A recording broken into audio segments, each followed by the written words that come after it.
Are you here to play with me? Busted! Teamwork is dreamwork!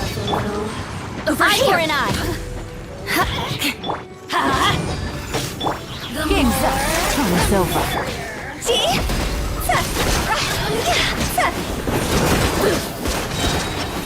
Time to go! Blink!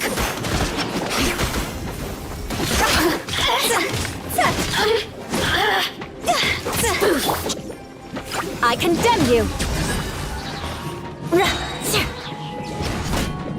Everybody stand back! Blood of frost!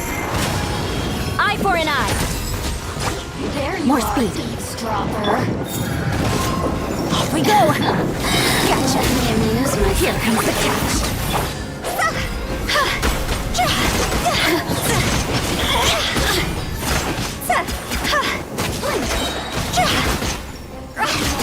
Look at me. Just once more.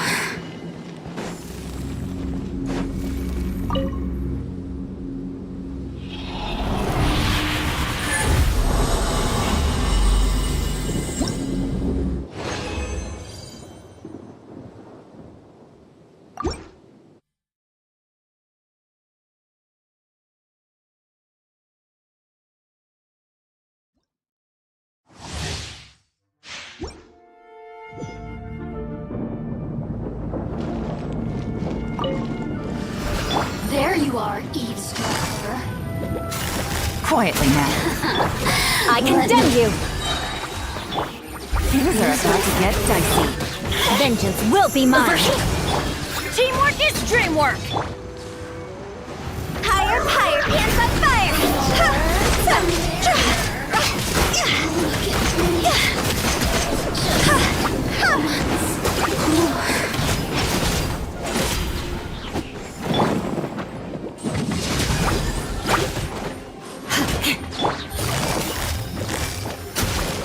Are you Take it easy. here to play with me? Game's up. Time's over. Let me amuse myself. It's over! The citizens shine no longer.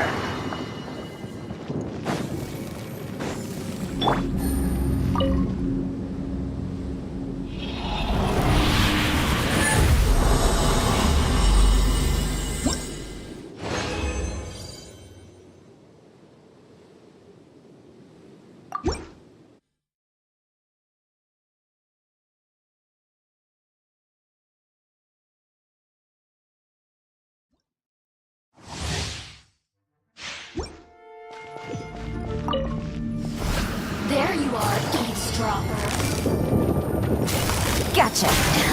Everybody stand back! Amuse myself. Blood of frost! Eye for an eye! Let's light it up!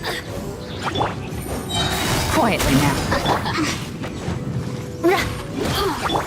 Here comes the catch. The more, the merrier.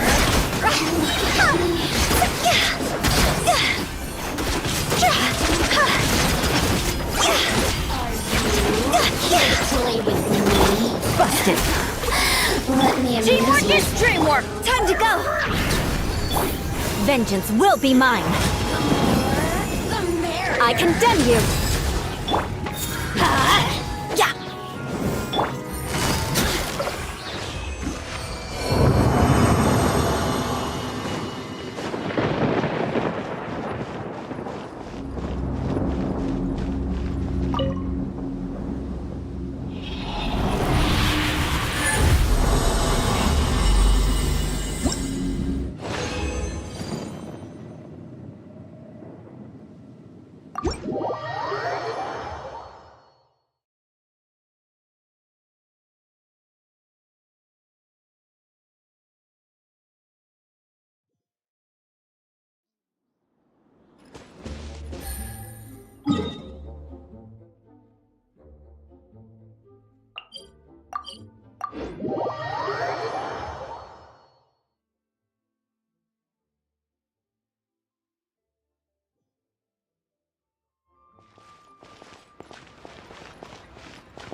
There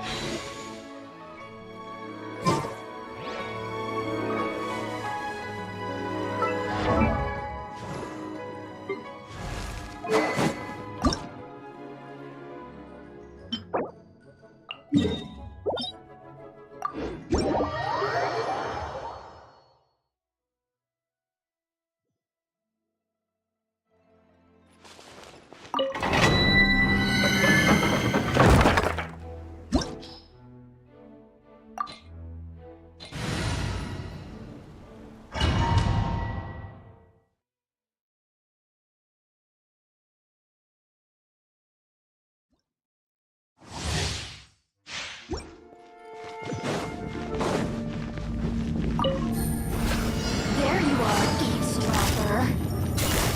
Gotcha. The merrier. Going in! Things are about to get dicey.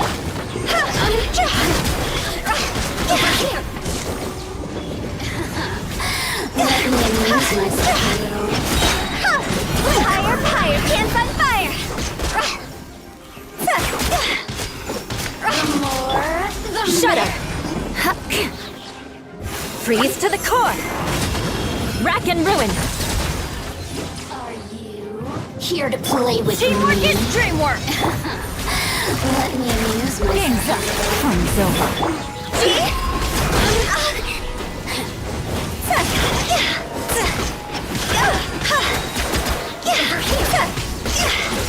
The more, the merrier.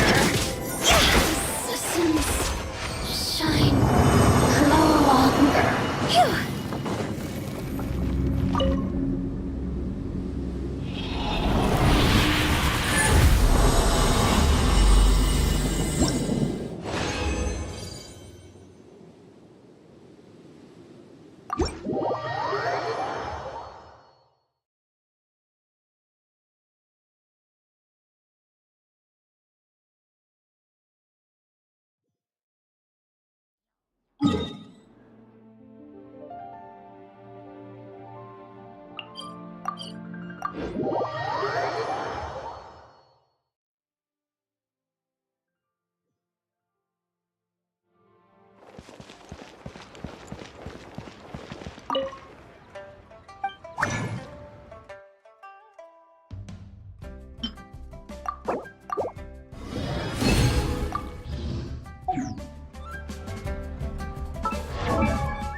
When the sun's out,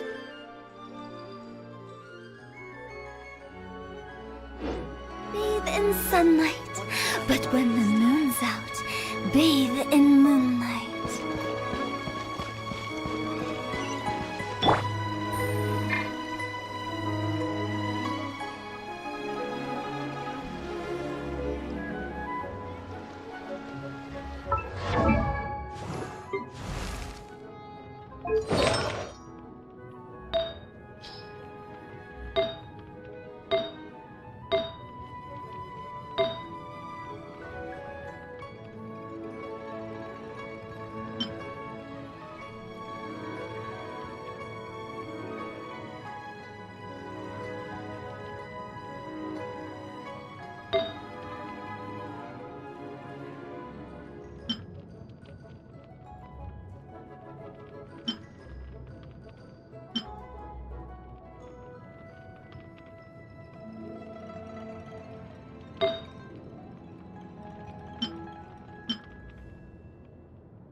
Try your luck betting on Jade?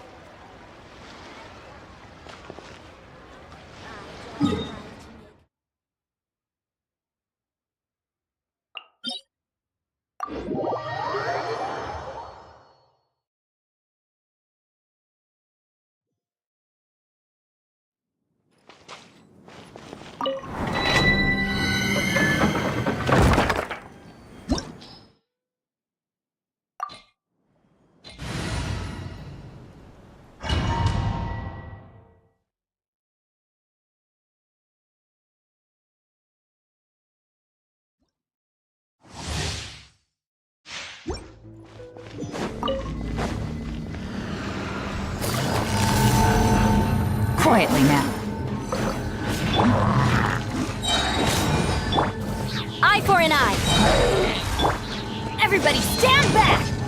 Flood of frost. Things are about to get dicey. Busted.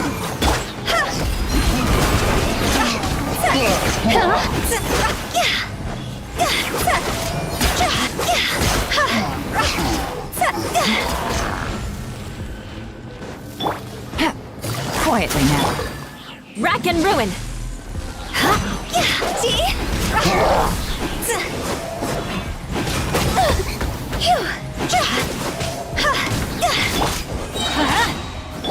Busted. Game's up. Fun's over.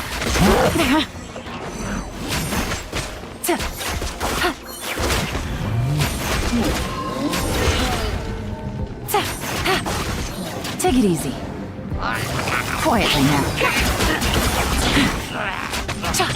I'm going in!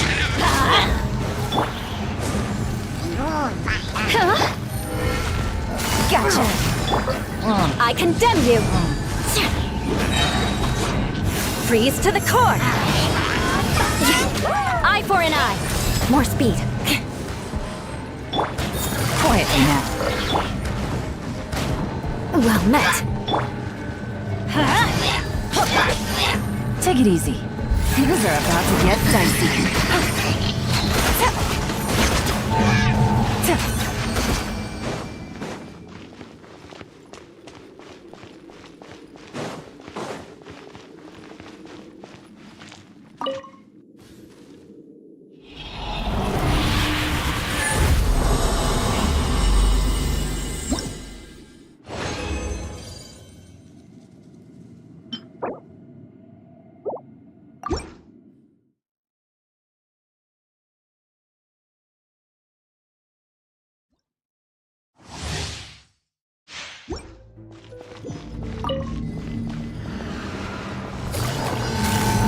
Gotcha. I condemn you. Teamwork is dreamwork. Jaw's over.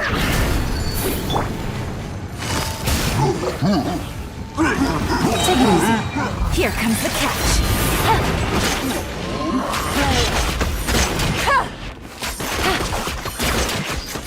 Quietly now.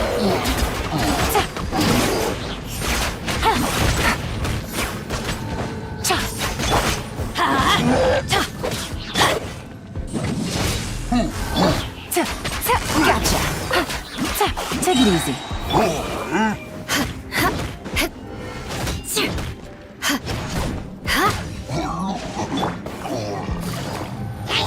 Busted. Things are about to get dicey. Vengeance will be mine. Everybody stand back!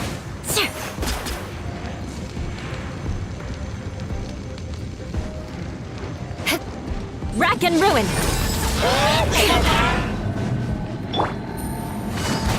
Gotcha!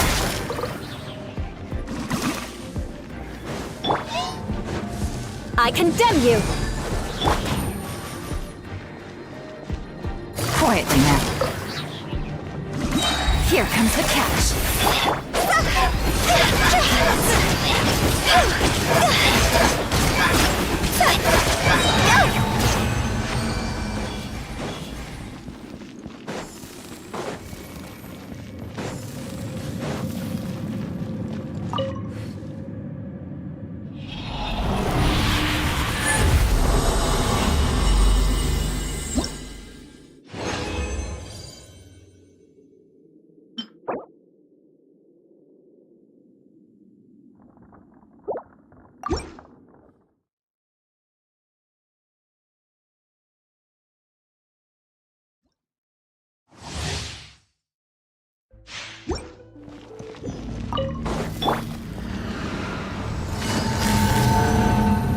Gotcha.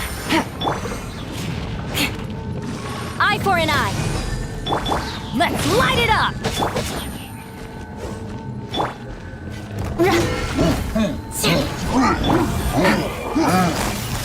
Busted.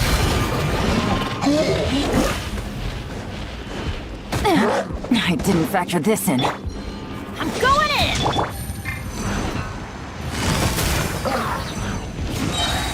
Game's up. Fun's over. Time to go! See?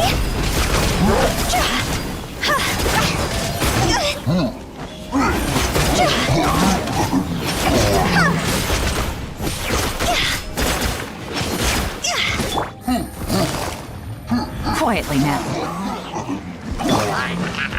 Blood of frost! I condemn you!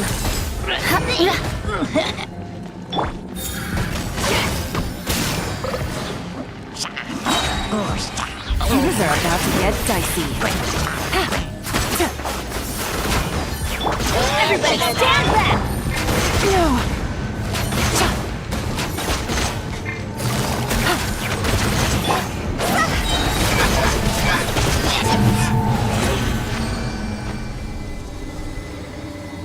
Phew!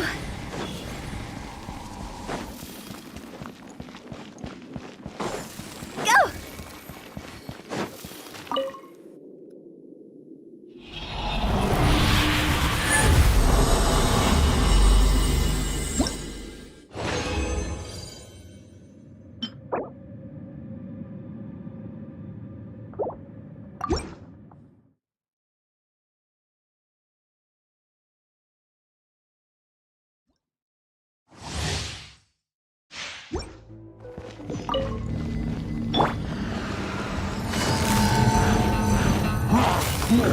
Gotcha! Rack and ruin! Cross over! See? Busted! Here comes the catch!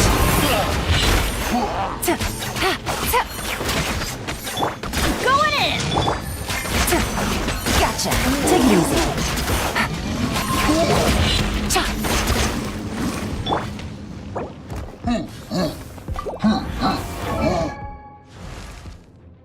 Silly churl, Billy churl, silly Billy, hilly churl. Woo!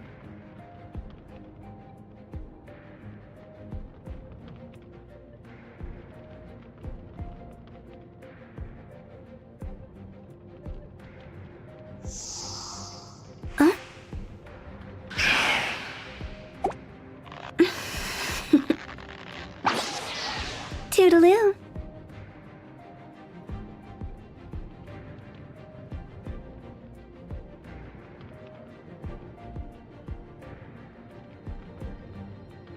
Silly churl, Billy churl, silly Billy, hilly churl. Woo!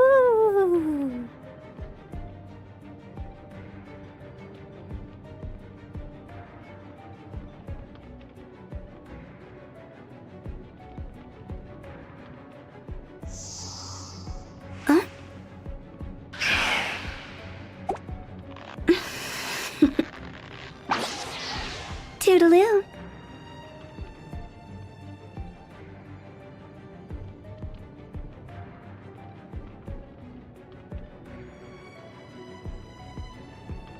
Silly churl, Billy churl, silly Billy, hilly churl. Woo!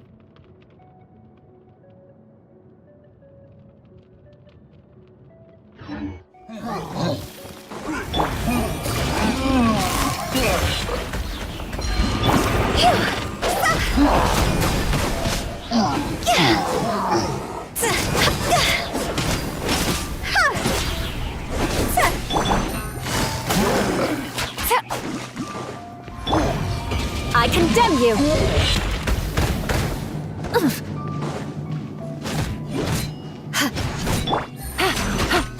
Quietly now.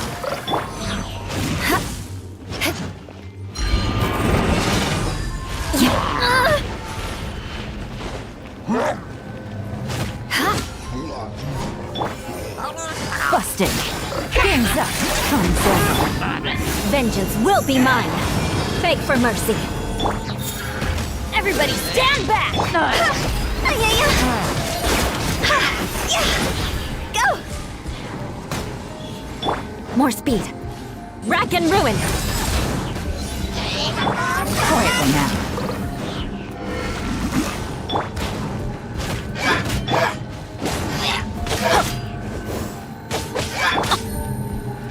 Busted! Things are about to get dicey.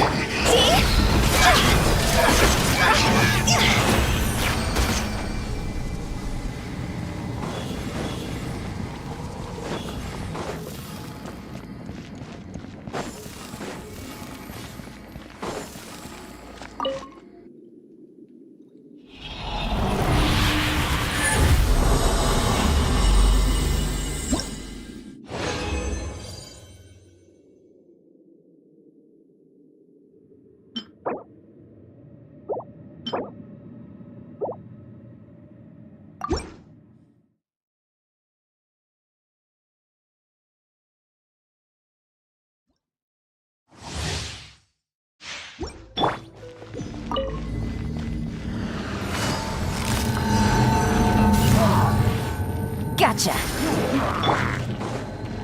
I condemn you! Teamwork is dreamwork!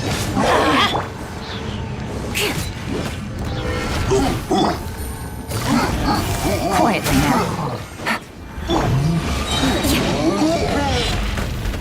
Flood of frost!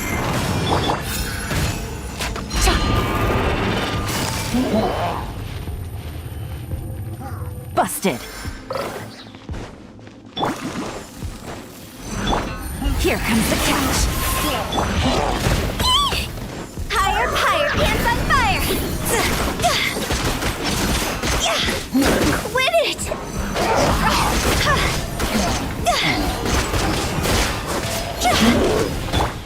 Ow!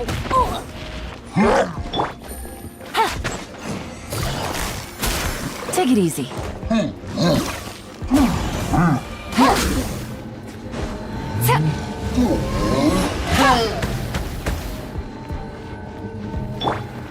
Eye for an eye.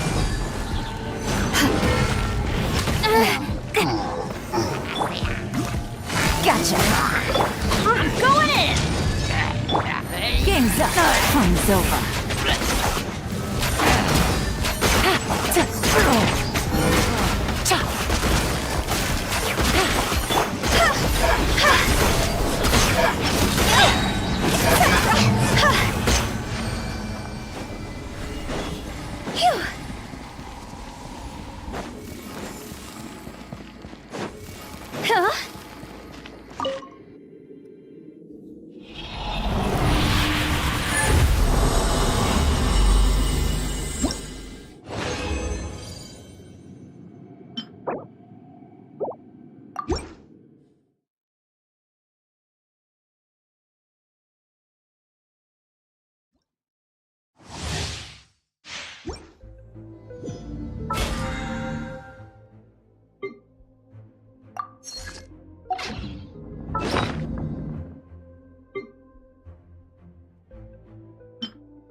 Take it easy.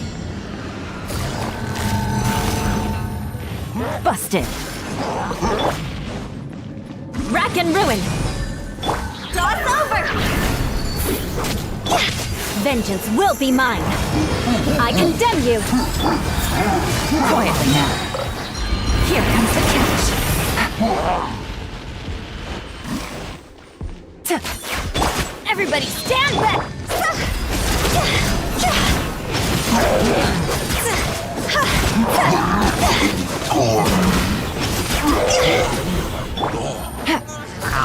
Busted.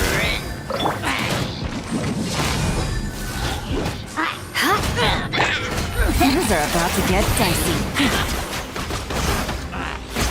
Gotcha. Time to go!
silly.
Benny's adventure team, assemble!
Benny's adventure team, assemble!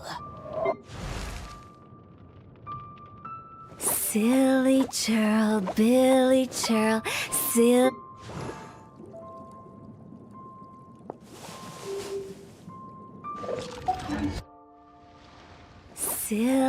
churl, Bill.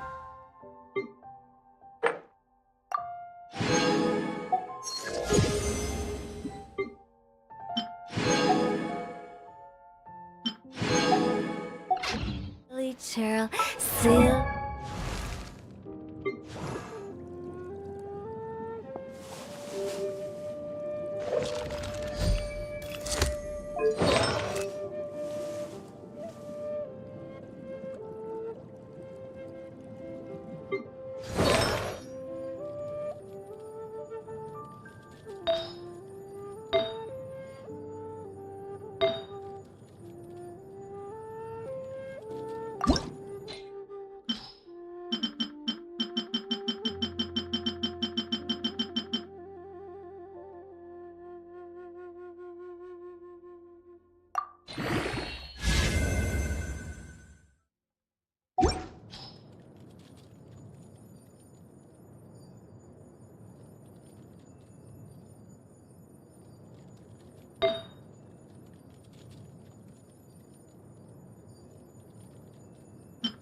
Billy Hilly churl. Woo!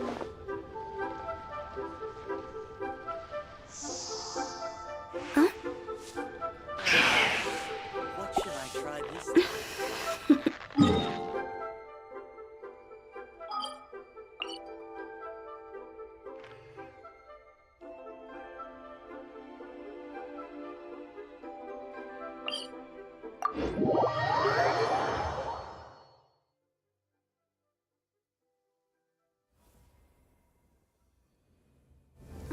What a bummer.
Busted.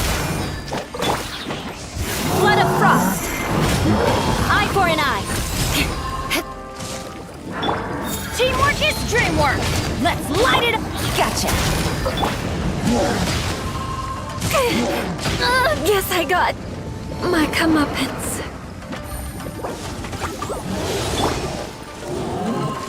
Adventure time.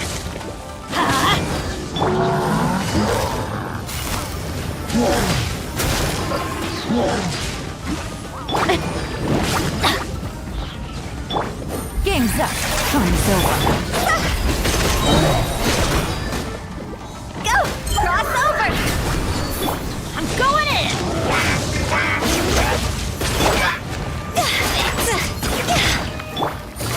Quietly now. Rack and ruin!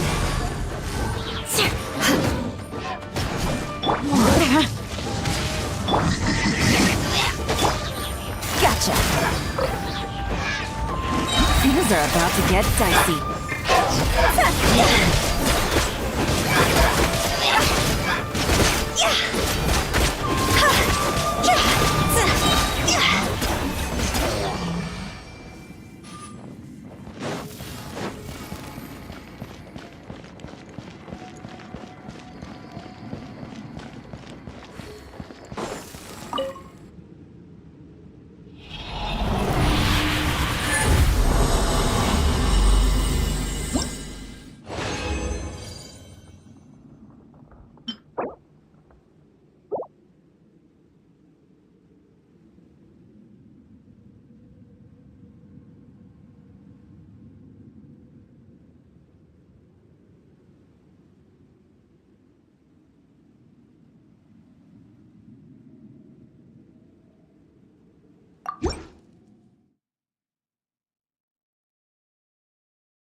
Quietly now. Teamwork is dreamwork! Vengeance will be mine! I condemn you! Time to go! Gotcha! Here comes the catch!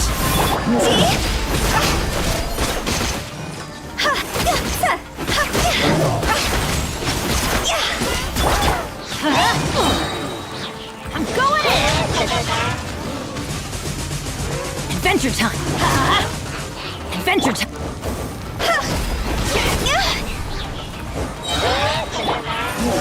Quietly now. But the truth is still unknown.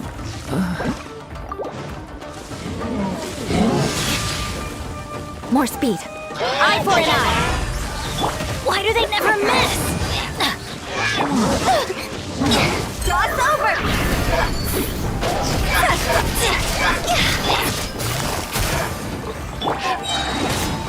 Teamwork is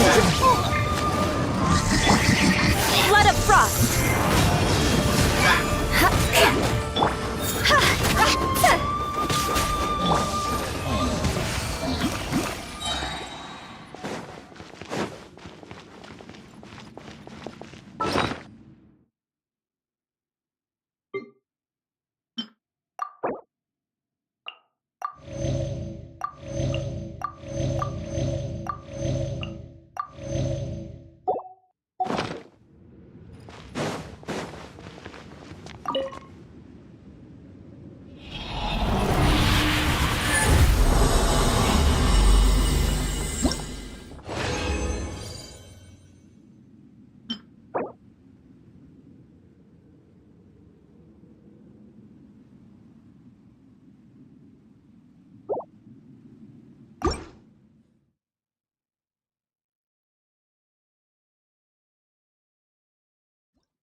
Busted!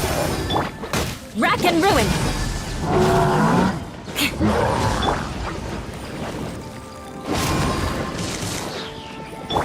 Things are about to get dicey.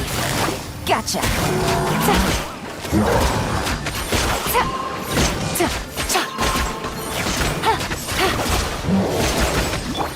Everybody stand back! Off we go!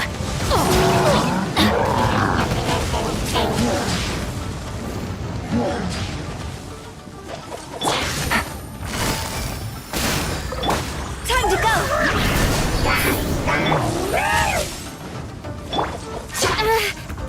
I condemn you!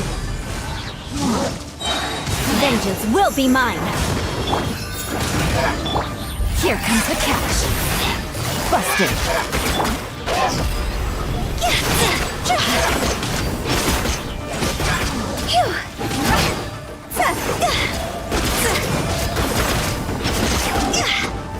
I'm going in! Quietly now. Eye for an eye!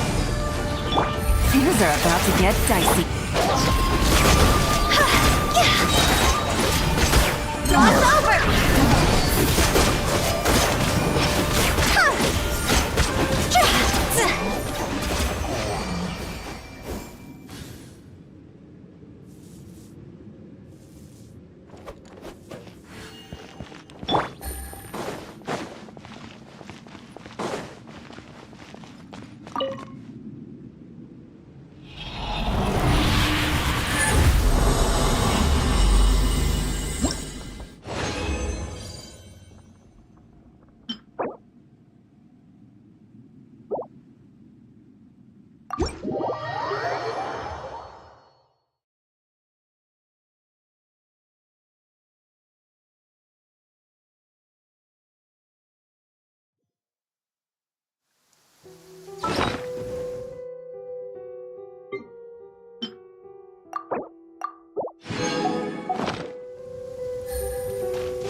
Gotcha!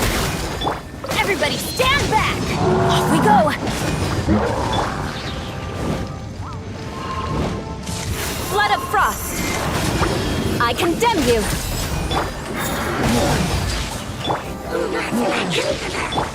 Here comes the catch! Quiet now! Let's light it up! I'm going in! Why do they Time to go!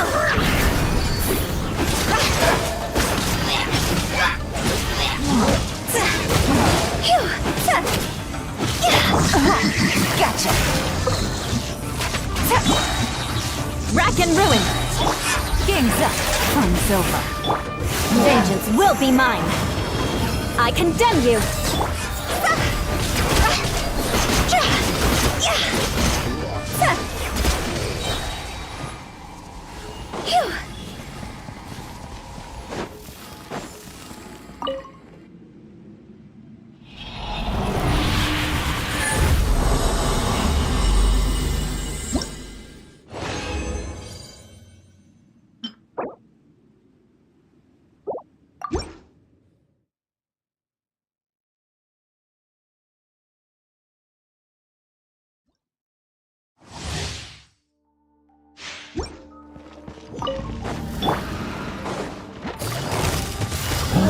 Busted!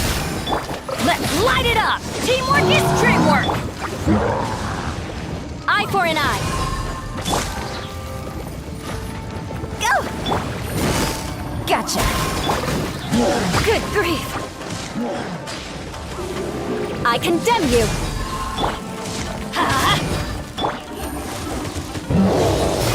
Quietly now.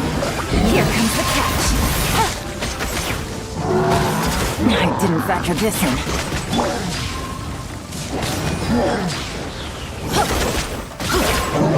That's gonna hurt in the morning. Everybody stand back! Freeze to the core! Eye for an eye! Cross over! See? Things are about to get dicey. Gotcha!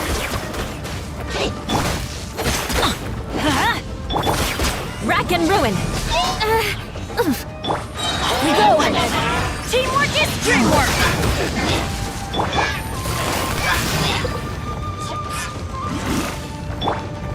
Eye for an eye!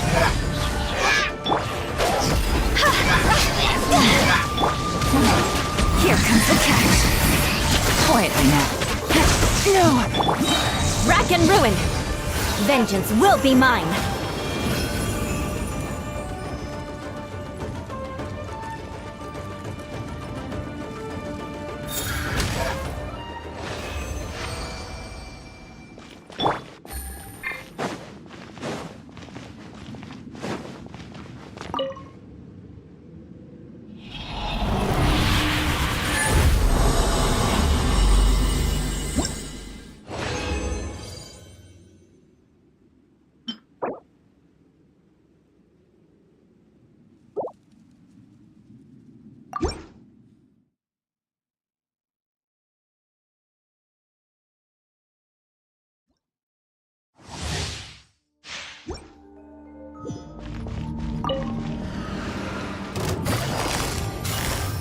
Gotcha! I condemn you! More speed! Everybody stand back!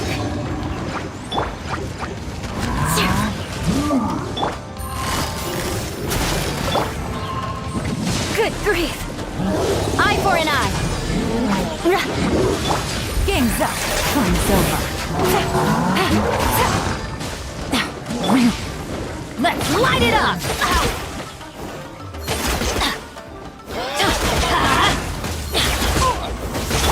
Time to go! How was I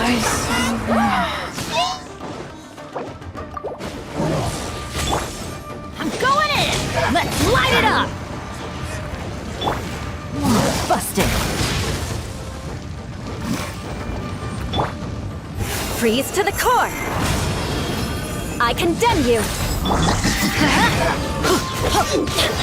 Adventure! Everybody stand back! Quietly now. Here comes the catch.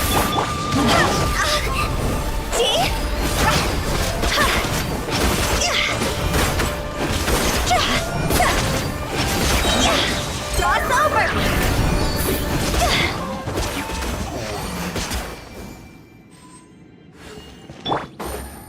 Take it easy.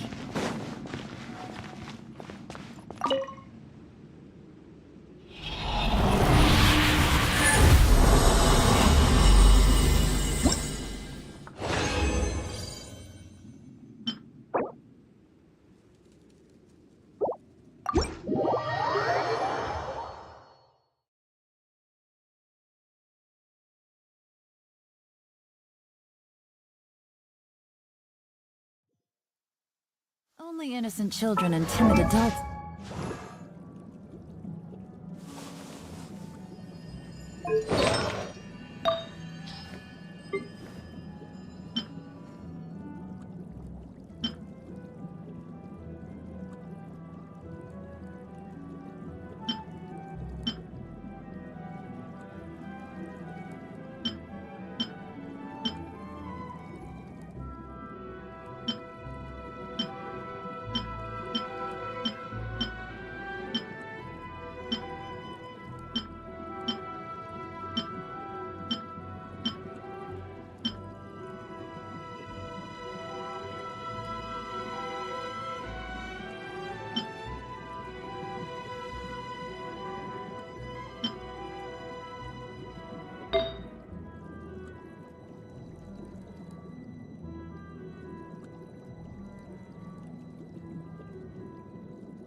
They're scared of thunder.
Why do new explorers make the same mistakes over and over?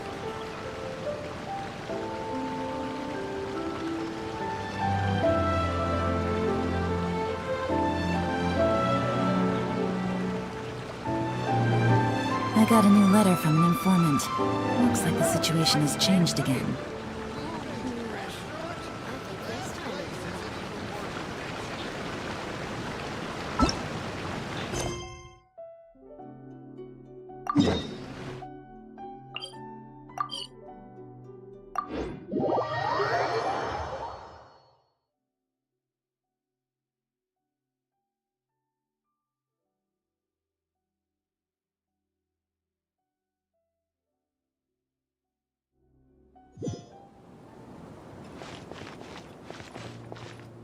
Take it easy. Ha! Take it easy.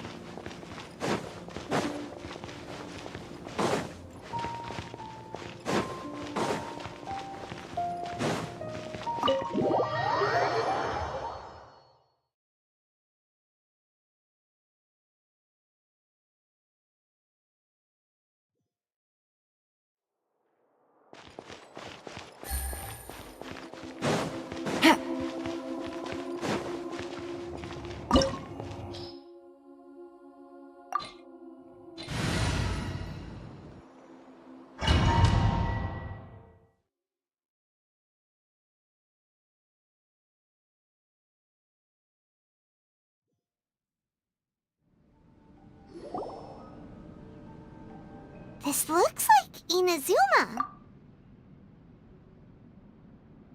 Right now, you're in a dream I created using information extracted from your memories. These memories will show you the raw truth, but be aware that enemies may react just like in the real world. Please be careful. Sounds like an immersive experience. It's a good thing we came along. You don't need to do this for me. I don't deserve your protection. We never give up halfway. Well, we had to once, but that was your doing.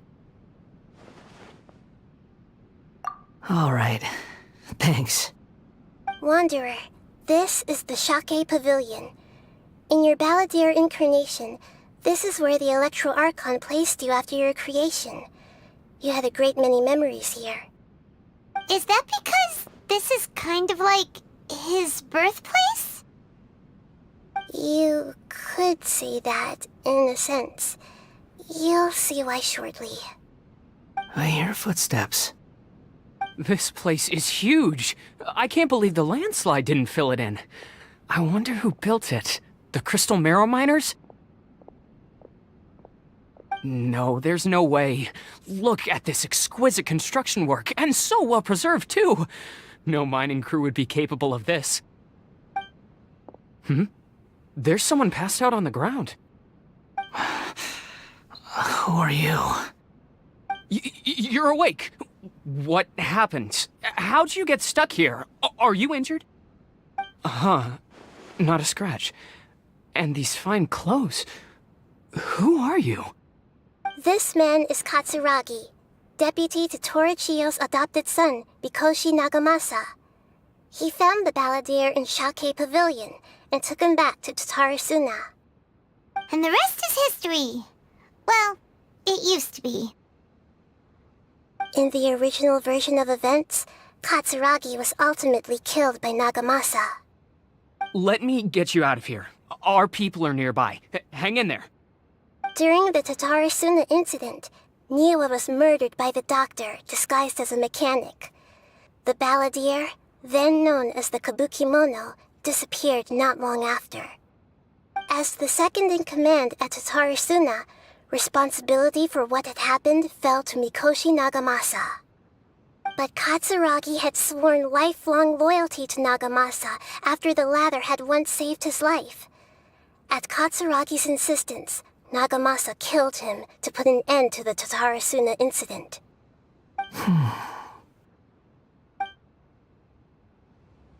Katsuragi seems like he was a good guy. He looks like a warrior, but he has a kind face. Why couldn't he live a long and happy life?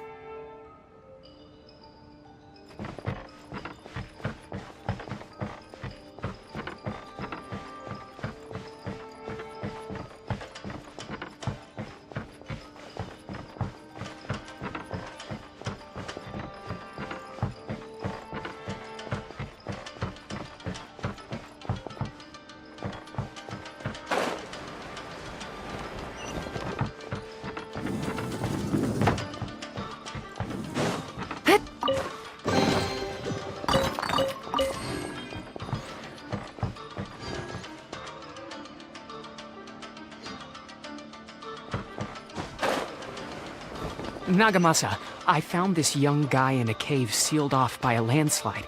He doesn't remember his name. Well, we need to call you something.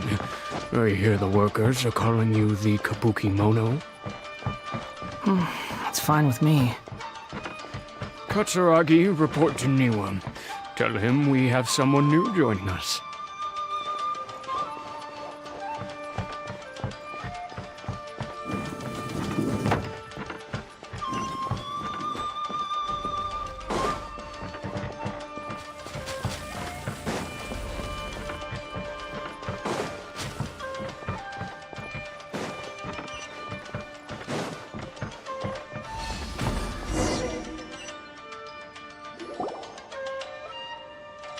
Huh? What are we doing back here? Whoa, this is where you were born? It's pretty, but there's nobody here. I was abandoned, like you. I lived here for a while at first, but There's nothing for us here. We can't stay. Okay. I heard my mom and dad used to make swords, but the factory manager died, and then my dad got sick.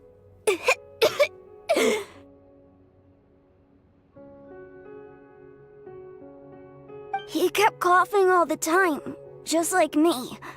Then Mom started coughing too. But you can't. You promised me.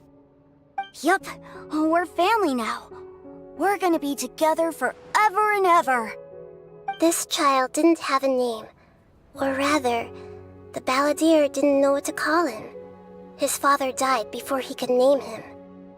After his mother died, the child stayed in their straw hut alone. Some of the neighbors helped to raise him. After leaving Tatarasuna, the balladeer ran into this child who didn't have a name, just like him. They made a promise to live together. What happened to the child then? He died from his illness while he was still very young. The balladeer came home one day and found that he had stopped breathing. Hey! What's wrong? Say something! You promised me we could be family! You're no different from Niwa and all the others. You betrayed me too.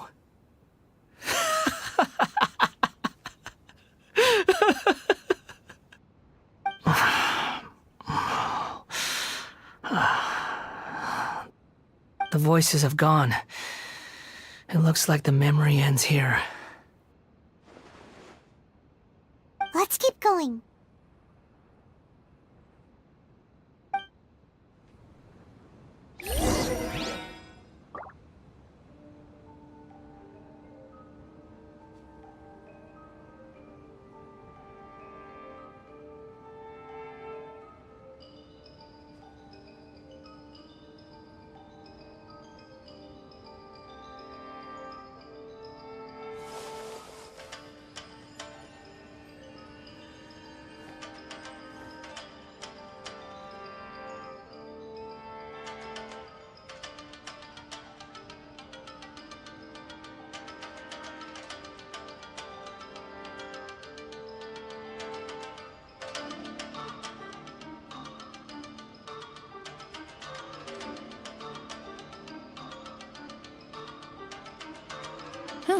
Good roll.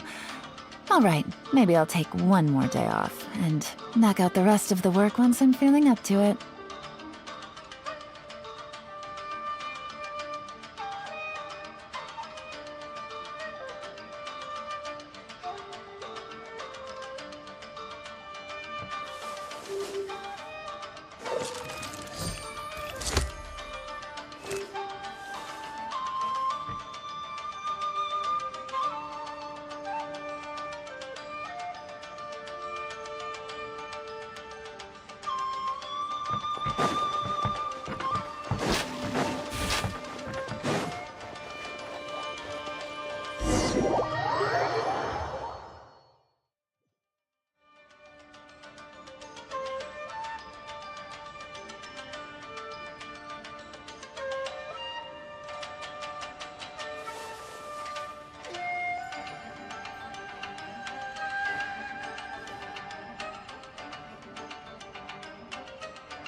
Navigating the world is a whole lot easier with a few different identities to choose from.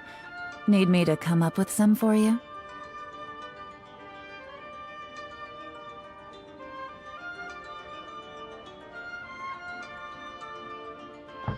You do realize you're blocking my path.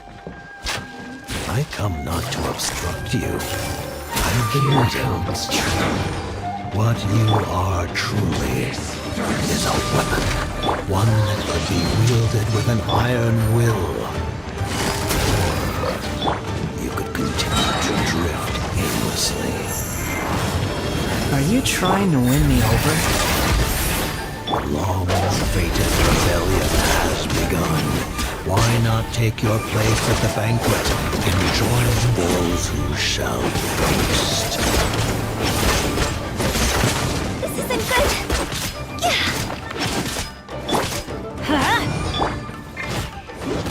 Rack and ruin! What an annoyance.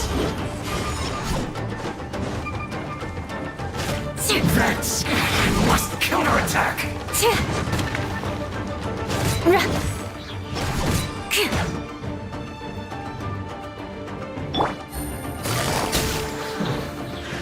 Loneliness of death.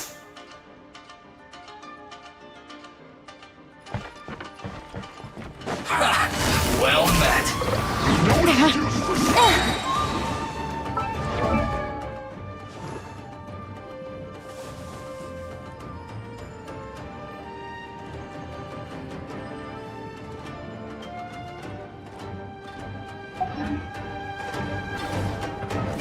Things are about to get dicey. This should be fun. Time to go. Everybody stand back. Joy, we've only just begun. It isn't time for a break yet. Hell, you got it.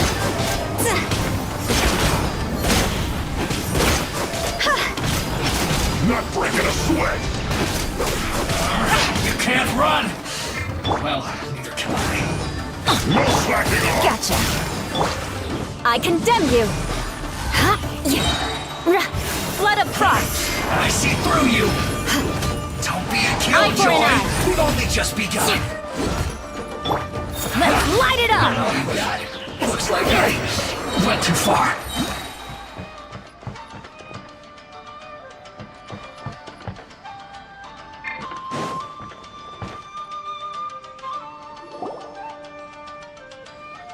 This place is dark. Paimon knows this place. It's the Delusion Factory in Inazuma. In the original version of events, the Traveler once encountered the Balladeer here. Such a creepy atmosphere, and so familiar.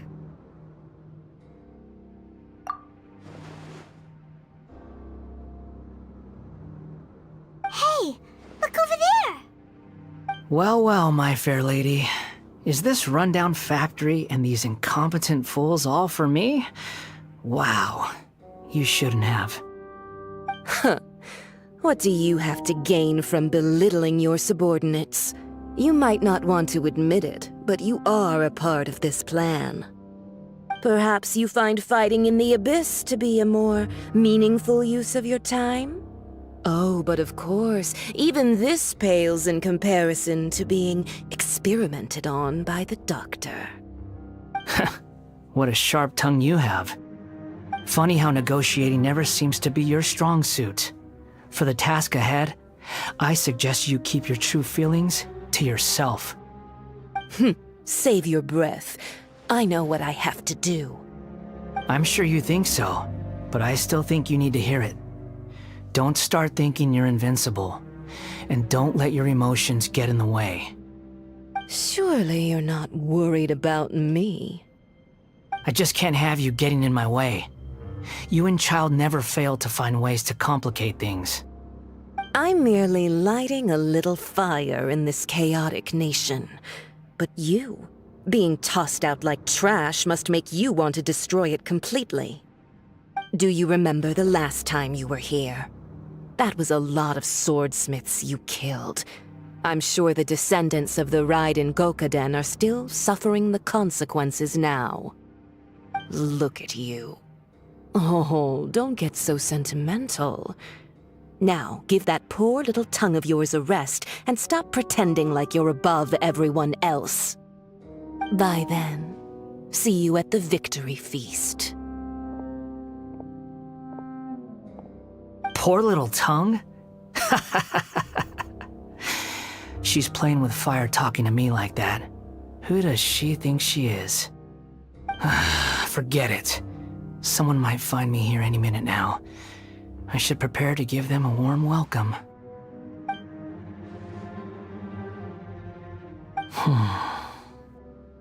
The plot does not end here. There is more of this story to come. Wanderer, are you able to continue? Yes. Please don't worry about me. Why are you staring at me in silence? Can't you think of a nicer way to express yourself? I'm under no obligation to be nice to you. Besides, I thought nothing mattered to you except results in your own interests. Isn't that right, witch? Muddle-headed puppet. You're only number 6 because you can take more abuse than other humans.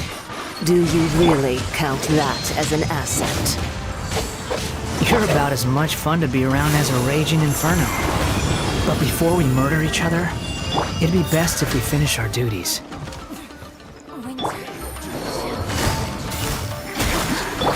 Eye for an eye. Game's up. Fun's over.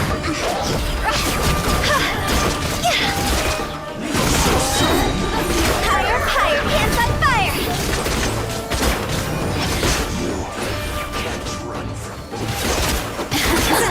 Going in. Busted. Rack and ruin. Over here. Let's light it up. The more, the merrier. Gotcha. Eye for an eye. You've got me worked up. The lessons shine no longer.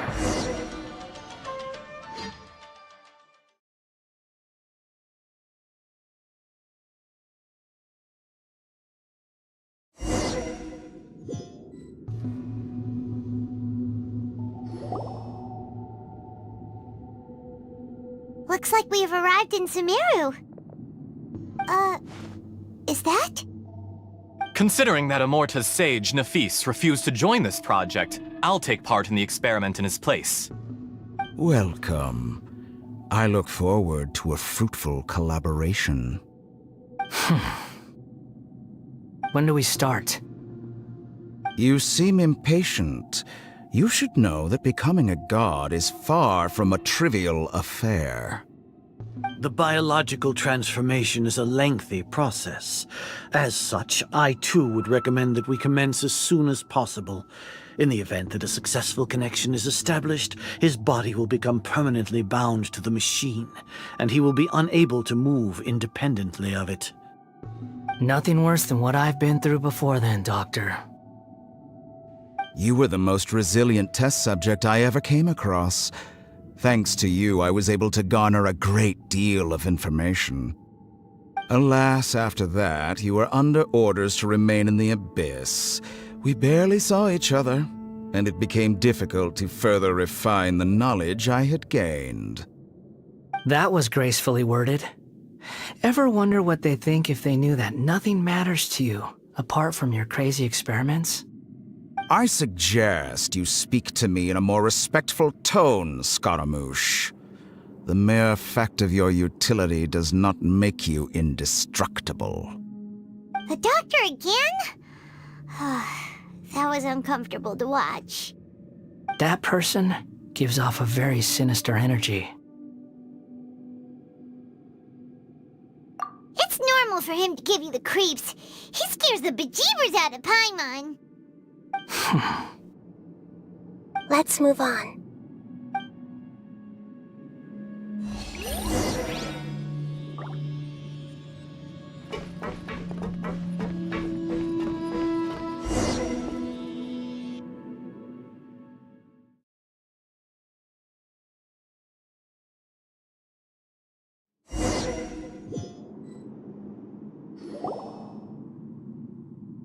You're a god. Do you think I'm evil? If you accept that he is you, just as you are you, then yes, you are evil. In your eyes, are there any differences between humans and puppets? Do you think there are any differences between your present self and your previous and future incarnations? If not, then what are the differences between humans and puppets?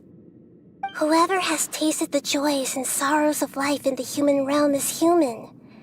Whoever has loved and lost, cried with grief, howled with rage at the tragedy of death that eclipses the miracle of life. They are human too. I've seen enough of my past. If possible, I'd like to reclaim the sins that are mine to bear. No matter the consequences, I won't run from blame or punishment. Whatever I am due, let it come to pass. Can you return my memories to me? Huh? But won't that mean you'll lose your current identity? I've always believed that human lives follow a set of rules, with each person being a collection of past experiences. As a puppet living in a human world, my life is subject to the same rules. Regaining your memories means reverting completely to your previous incarnation. All the emotions that you discarded will return to you. Are you sure you want to do this? I've lived with the void in my chest my whole life. My creator didn't need me. And ever since I awoke, I've just drifted from one place to the next. But then I met you. And I finally realized that reclaiming my missing sins might be my one opportunity to become my true self.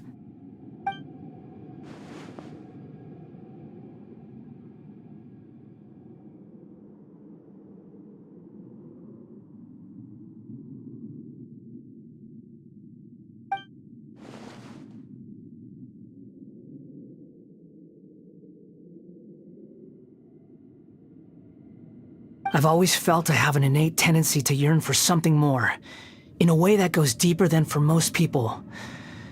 But for all my soul-searching as a Shugenja, I've never fully understood it. Looking at it now, it seems that I brought this curse upon myself. So I beg you, grant me this opportunity to gain a purpose, to change my destiny, and end my wandering. Very well. Since your mind is made up, I will return to you that which is yours.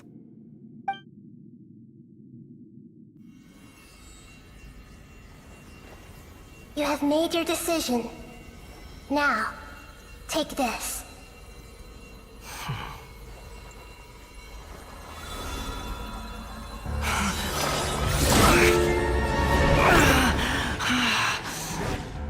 Set him free? A puppet? What's he doing here? You're a human as far as I'm concerned. Everyone's here. Wonderful. What a fine blade. Nagamasa will be thrilled.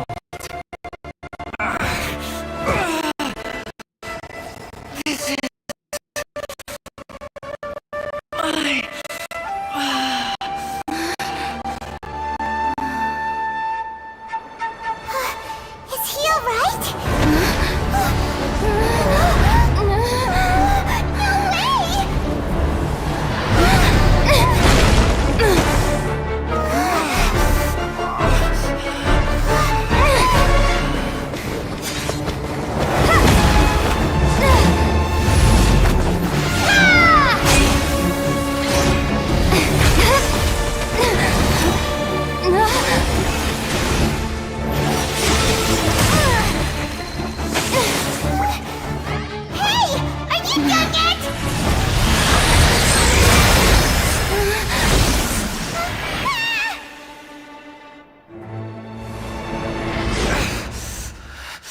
All worthless dross will be purged. That's why this won't be the end.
rises.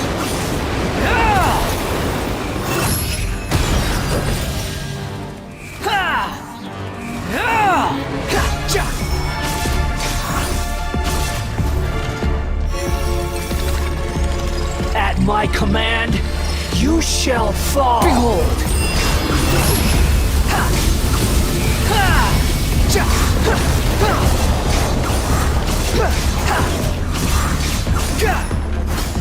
Insignificant pest!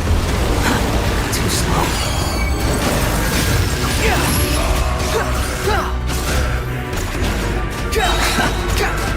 Unsightly insects! My endless cycle begins! Swarm Fury!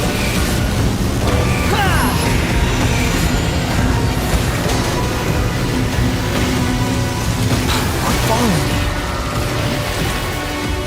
The wind rises. Feeble human!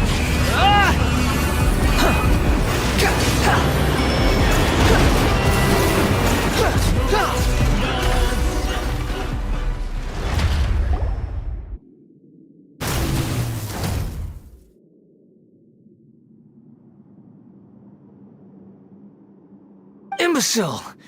Get out of my sight. It disappeared. Did we win? What did you expect? I'd never lose to that. There's the tone of voice again. You're definitely back to your old self.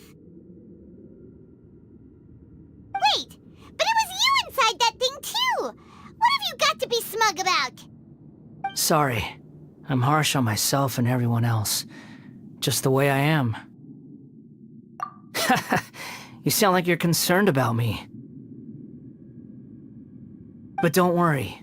Thanks to you, even if I didn't change a thing, at least I now know the truth. The memory recovery seems to have been a success. This dream has served its purpose. Come on. Let's continue this outside.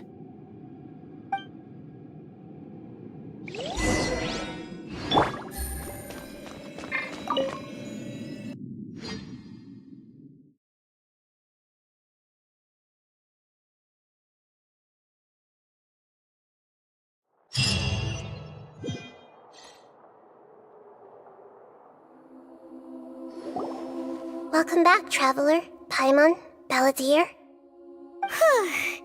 It feels like we just went on a really long journey. Paimon's exhausted. You don't like being addressed by that name? It's fine. But I was just thinking, I should probably change it. After learning about everything the doctor did, there's no way I can carry on using a name connected to him. I'm not planning on returning to the Fatui, and they wouldn't take me back anyway. Recent events will have affected a lot of people, and they might not even remember who the Sixth is. So, you're quitting the Fatui for good? It's like you said, Lesser Lord Kusanali. Everything may look futile, but it wasn't completely meaningless. At least I made a lot of people forget about me. But that doesn't mean your own past has disappeared. Of course. And your main goal, for which you gave up everything you had, you weren't able to achieve it. I hope you can see and understand that. Changing the world, changing the past, changing the fates of other people, these are not simple things to accomplish. What you are looking for is complete annihilation. But this is just a fantasy. Even if the Balladeer is removed from existence, the world will not heed your will. Indeed. How ridiculous. Do you regret doing all that when you've gotten so little in return? Even if I'm completely worthless, there's nothing in the world worth regretting. Lesser Lord Kusanali, you purposely left that information in Irminsul, didn't you? Yes, and I took pains to make sure that you'd acquire that information naturally. Why would you go to such lengths? You trying to win me over too? In all honesty, your past experiences have made you a useful asset to Sumeru and to me. Winning you over was indeed a part of my plan. But before that, I wanted to tell you the truth about your past. If all I wanted to do was use you, then I'd be no different from the doctor. Very clever. I guess you could say that's one of my virtues. Utility to others is what gives me worth. So if embracing my sins is what it takes to make me useful again, so be it. Oh right, I almost forgot. You're the good guys. You're into justice and all that. Sorry if I have a slightly different perspective on things, but I don't feel like I've been duped. The wisest leaders are fated to end up with the best helpers. I can live with that. I'm glad you're able to think of it in that way. Traveler, in the future, I'll continue to search Irminsul more deeply and see what secrets can be uncovered. Including the beginning of your twins' journey recorded in Irminsul. What exactly happened before and after that point? I will try. Traveler.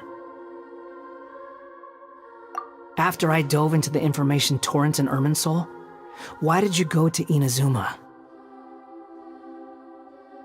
So that's how you found out whose fate had changed. And how? Well, whatever your reasons, you did me a favor. And I'll do everything I can to pay it back.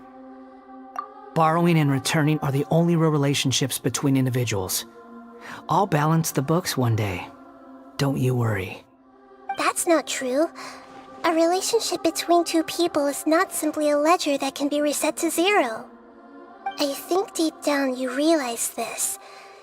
People who show up in your life don't just evaporate like water drops and leave nothing behind. There is no such thing as balancing the books. Some things in this world can never be brought back, and they can never be changed, which is why there is emotion in the human world. Everything that you feel is real and lasting, and whatever is missing in you will not be made whole. To be human is to live with imperfections. You can choose whether or not you want to be human. But humans can't live without a heart, can they? Anyway, I gave up trying to become a human a long time ago. You understand what pain is perfectly well, even without a heart. You're just bearing your feelings. The past is set in stone, but you can keep moving on. And the longer your future lasts, the shorter your past will become, until one day, it is but a tiny fraction of your life. Sounds like you've got a future planned out for me. Everything's ended up being pretty darn complicated. Paimon doesn't even know where to start, but the most important thing now is that you need to follow Nahida. Otherwise, all our efforts will have been for nothing.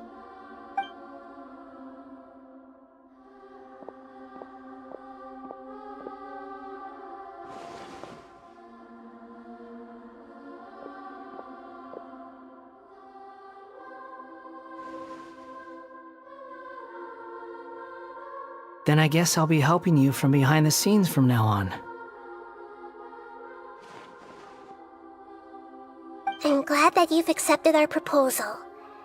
Why don't you choose a new name to celebrate? Ooh! Paimon wants to pick an ugly nickname for you, too! Why? Because Paimon still doesn't like you that much. Then I hope we don't see much of each other in the future. A name is life's first gift. You didn't say it out loud, but I know that's what you're thinking. The Traveler and Paimon have helped you a lot. If you can't decide on a new name, maybe you can ask them for ideas. No! Paimon only does nicknames! If it's a serious name you're after, it's all yours.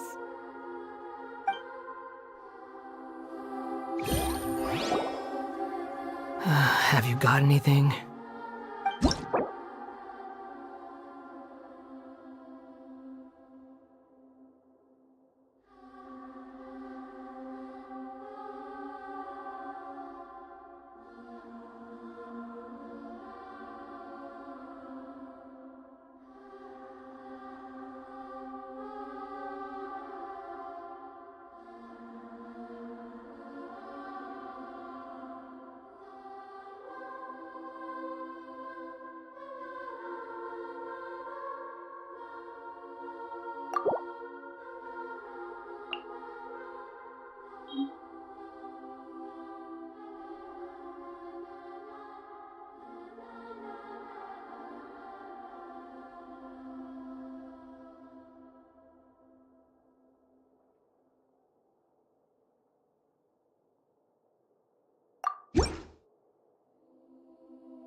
Are you sure?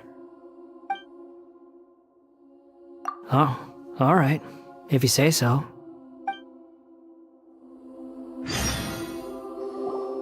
There. Now you have a name of your own. What about a nickname? Are you done yet? Still thinking. Stop rushing me! Take your time. I don't need to see you again until you've thought of one.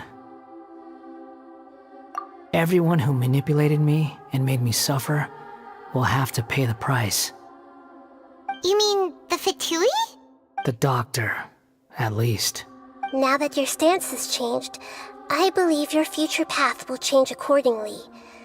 But it won't be immediate. You still need some time to compose yourself. One more thing. There are still some descendants of the Raiden Gokuden living in Inazuma. Some of them know. Well, they ought to know about the connection between Raiden Gokuden and myself. I don't plan to leave Sumeru for the time being. If you see them in Inazuma, please tell them that I was the one responsible for the Raiden Gokuden's downfall. Even though the events have been erased from the world, they still deserve to know the truth. I see.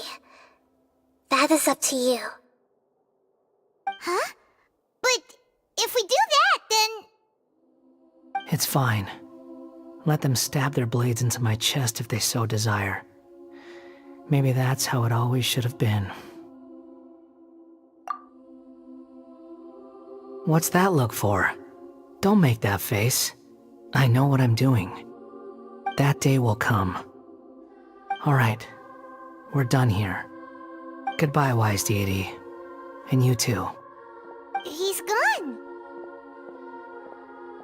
What he went through today would have been like living an entire lifetime in an instant. He'll need some time to calm down. Yeah, true. But even so, after everything that's happened, he doesn't seem quite as fierce anymore. So we can finally go eat? Paimon is starving. Thank you both. I hope you will find somewhere nice to go and relax for a while.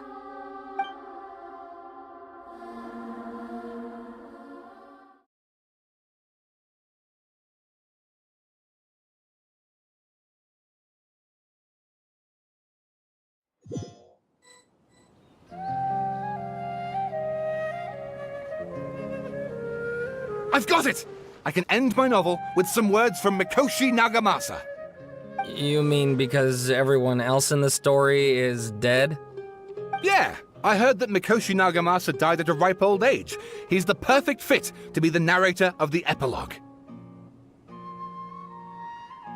The dark clouds had dissipated, but they continued to cast their shadow in Mikoshi Nagamasa's mind for decades to come. Then, one night, as an old man, he had a dream. On the night when that prized blade, the Daitatara Nagamasa, was forged, the people rejoiced, and there was painting, dancing, and drinking. All these expressions of joy melted down in the furnace fire and turned into red clouds that rallied around the final sunrise that Mikoshi Nagamasa saw in his lifetime. Life is a story too long to be told, a journey that you must walk to behold.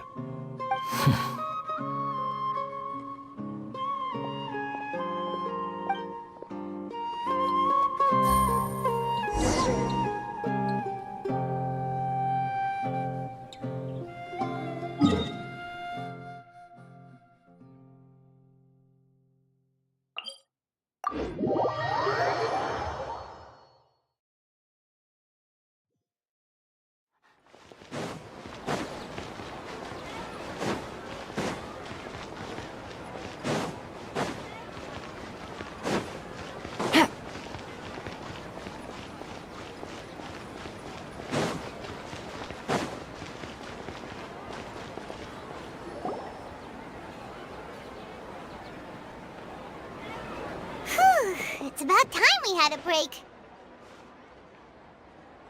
As soon as you stop, all the tiredness and hunger comes rushing back. Wow, great!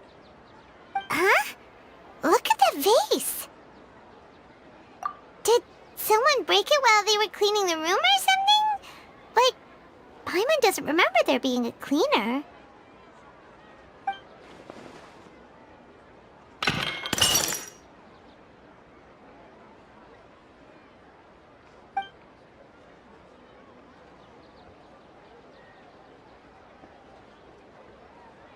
You sound lost and confused. I know why you are troubled. Any who knew of this would find their mind overwhelmed. Huh? Is there someone here talking to us? Unfortunately, the fate of Tevat cannot easily be changed. Perhaps a god may have a slim chance. But for anyone else, who can say? When a small animal runs into a tree trunk, though the tree may sway, it is not displaced. The same is true of fate. Like a vase that falls to the ground.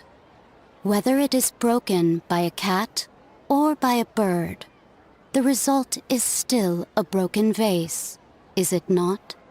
Who are you? How do you know about all this? History does not change easily, but human hearts can. Believe your own eyes. Only that which you see is true. What is unseen is but an illusion. The voice has disappeared. And who the heck was that? And what were they doing coming out of nowhere and saying all that scary stuff?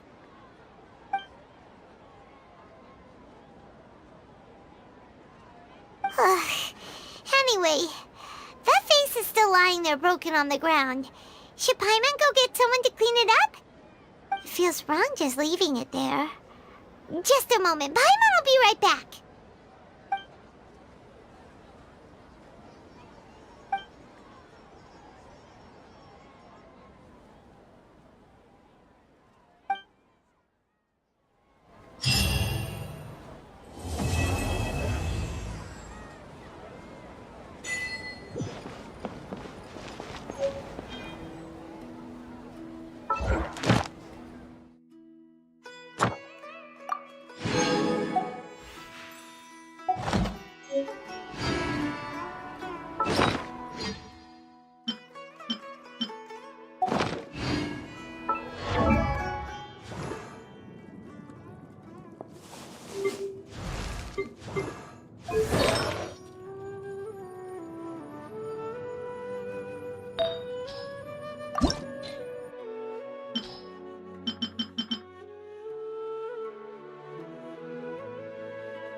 Take it easy.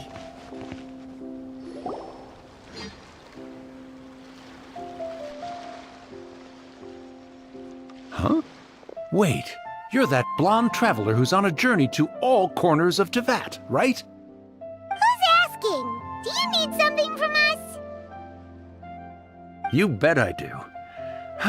I was worried I wouldn't be able to find you. I have a letter for you, you see. It's from another Outlander. He was a crafty fellow, let me tell you. Took advantage of a loophole in our mailing system by opting for guaranteed delivery, then filling in the most obscure mailing address I've ever seen. Well, we are always on the road, so yeah, it's pretty tough to get mail to us unless we happen to go to the post office on a whim.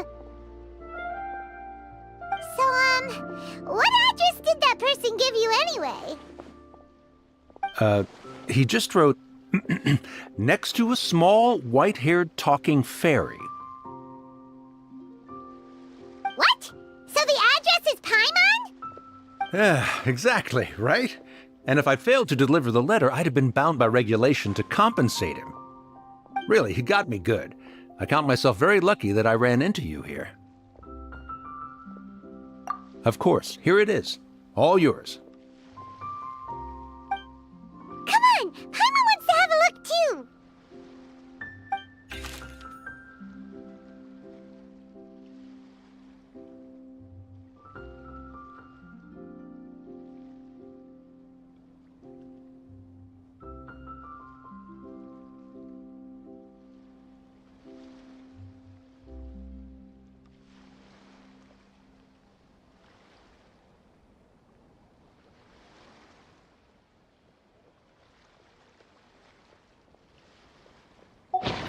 Huh?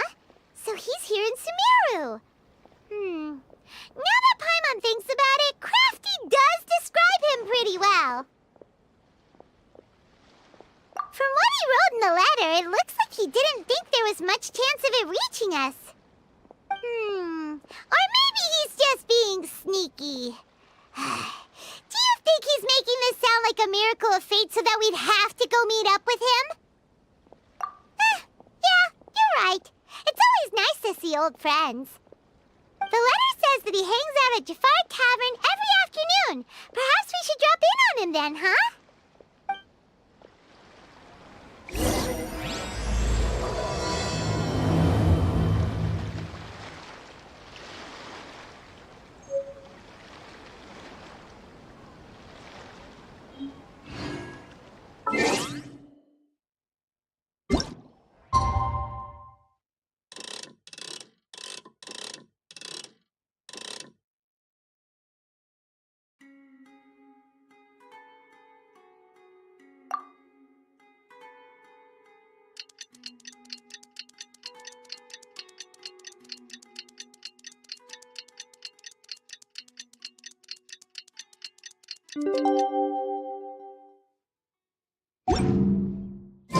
Kaya should be at Jafar Tavern right now. Let's go see him.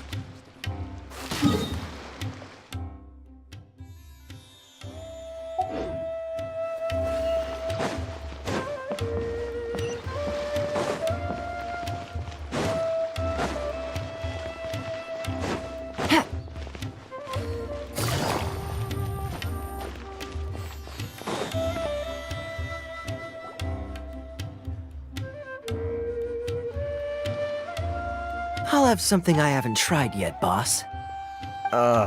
Sorry, sir. I'm afraid you've already tried every type of liquor we serve.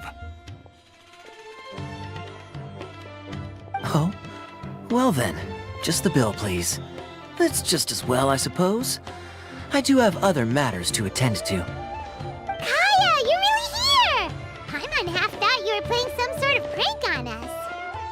Hey, Paimon, traveler. Looks like the gods smile upon me after all.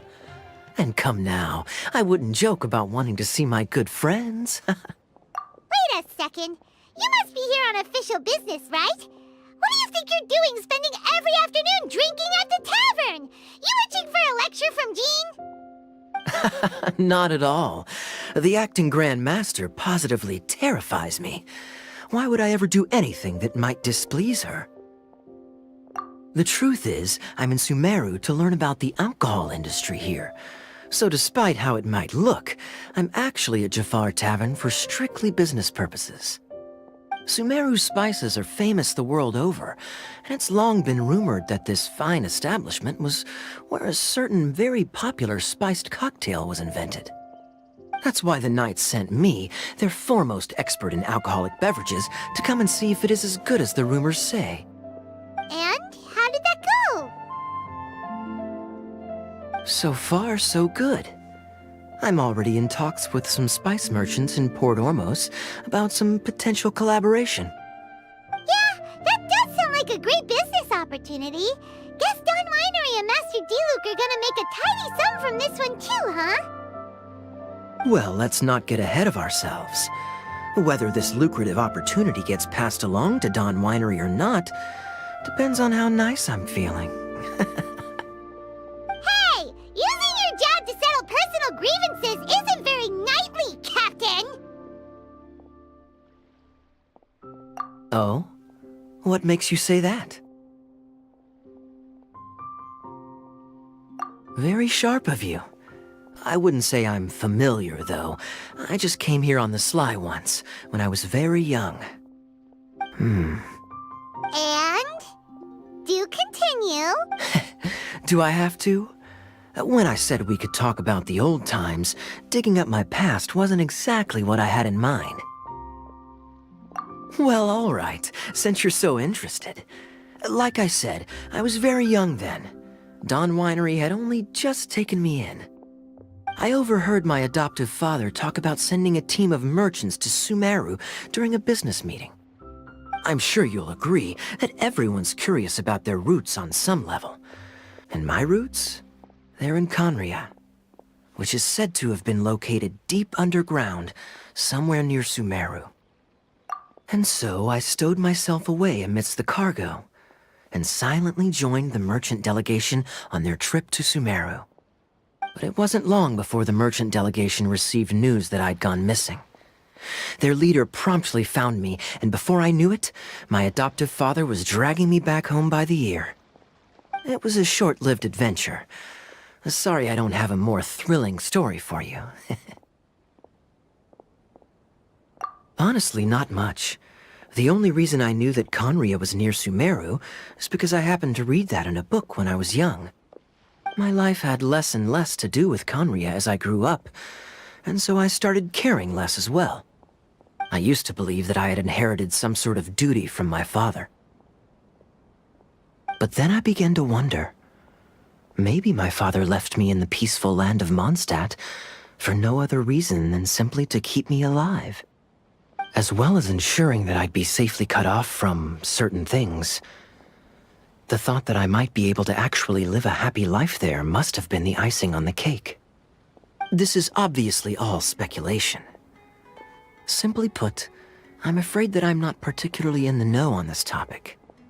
These days, my surname, Alberich, is probably the only link to Conria that I have left. One death afternoon, please, boss. Tell me, what do you know about the significance of that name, Alberich? Dainsleif? Ah, you've decided to join us. I was wondering how long you planned on listening in. I believe I've seen you before in Mondstadt.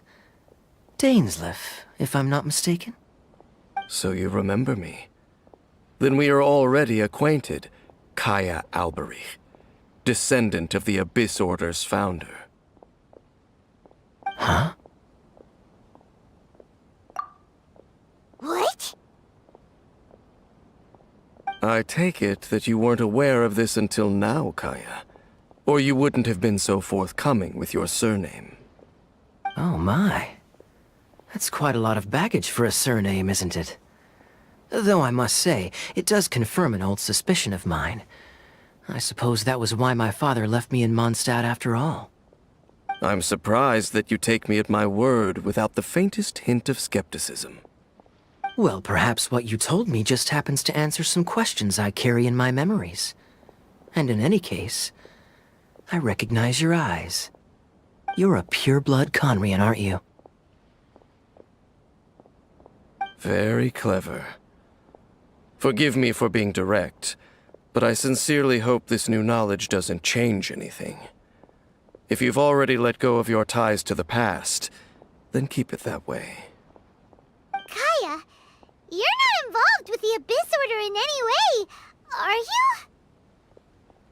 Hey, hold on now. This conversation has taken a rather sudden turn for the deadly serious. And I'm afraid that as someone from Mondstadt, I'm not accustomed to this sort of atmosphere. So what if I know my ancestry? Do I strike you as the type who would be bound by that kind of thing? Relax. I'll be just as delighted to hunt down the Abyss Order tomorrow as I have always been. Either way, looks like we're out of time. I've got a spice merchant to meet in a minute, so I'll leave the three of you to carry on the conversation without me. Well, alright then. You go do your thing, Kaya. See you around. And Dainsleif, no need to listen in from the sidelines next time we meet. Let me buy you a drink. You don't really trust him, do you, Dane? You're both from Conria, but you get on like oil and water. The fact is, I still do not know him well. It would be meaningless for me to jump to conclusions. But can a person truly be unaffected by their ancestry? This remains to be seen.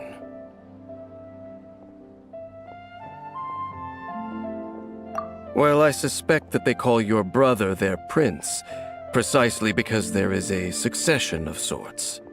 Oh, so if he was the founder, he'd be the king, right? I mean to investigate the Loom of Fate. Do you remember that name? Yeah, the Abyss Order's evil plan! We learned about that back in Mondstadt. Not new. Not exactly. My memories suffer from erosion. But while I was recovering my health recently, I suddenly remembered something. Your brother. He mentioned the Loom of Fate back when we traveled together. Apparently so. I was also quite surprised when these memories tallied up. I recall that we were traveling to Sumeru when the matter was brought up. So, you're going to the place that he mentioned back then? Correct. At that time, they must have been introduced in one way or another to this concept. If I recall correctly, we were somewhere in Avidya Forest then. Well, what are we waiting for? Let's go! Maybe we'll discover some secret that's lain hidden for hundreds of years! No. Now is not the time. No, it's just... I'm still waiting for my drink. Seriously?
Wait. This place, it's familiar. What about it? It looks pretty normal to Paimon. Was it like this hundreds of years ago, too? Yes. The forest has barely changed from how I remember it. There is very little human activity here, after all. Let's search the area and see what we can find.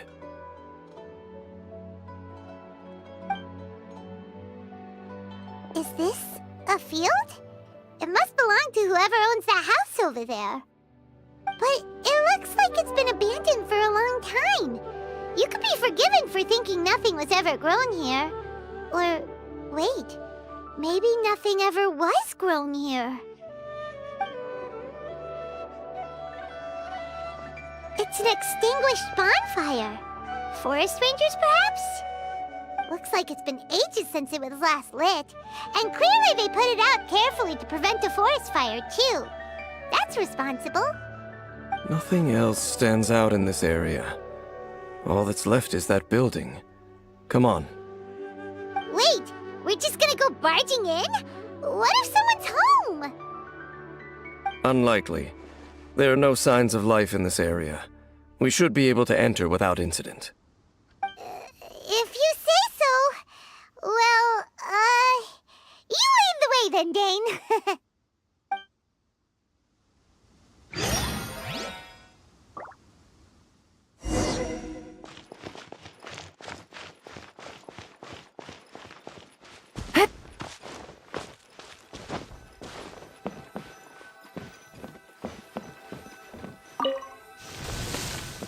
Huh.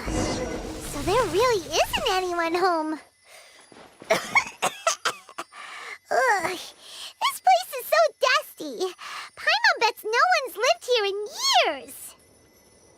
Investigate carefully. This bed looks pretty ordinary. Huh. There's nothing underneath it either. What sort of person would want to live here? It's so dark and damp.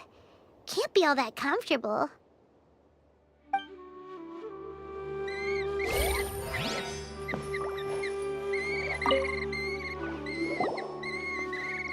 There's a box over here. Why don't we open it? And by we, Paimon means you. Paimon's just scared that whatever's inside might bite her fingertips off.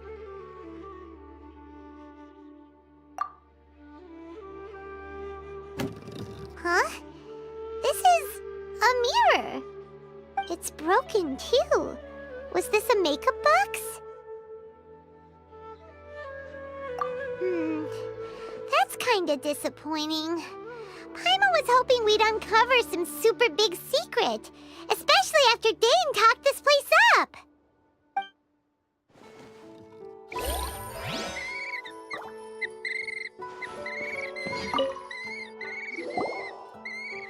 Hey, look! It's a bowl! Guess whoever used to live here liked to cook, huh? Can't you smell it? There's a heavy scent of medicinal herbs in here. Oh, so it's a medicine bowl? Seems you're right. You've got a good nose on you, Dane.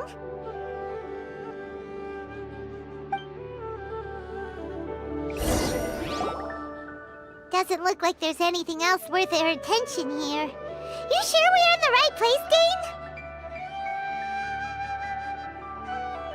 My memories are quite foggy, but my subconscious and instincts both assert that something once happened here.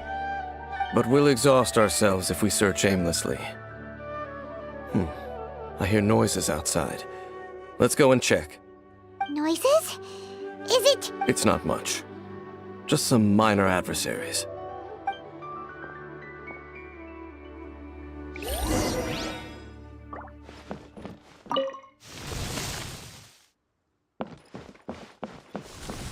Monsters? Wow, Dane's ears are sharp, just like his nose. This is surprisingly good taste for a 500-year-old. Although for someone who's as full of surprises as Dane, it's hardly a big deal. Anyway, let's beat up these monsters! Rack and ruin! Everybody stand back! Take it easy.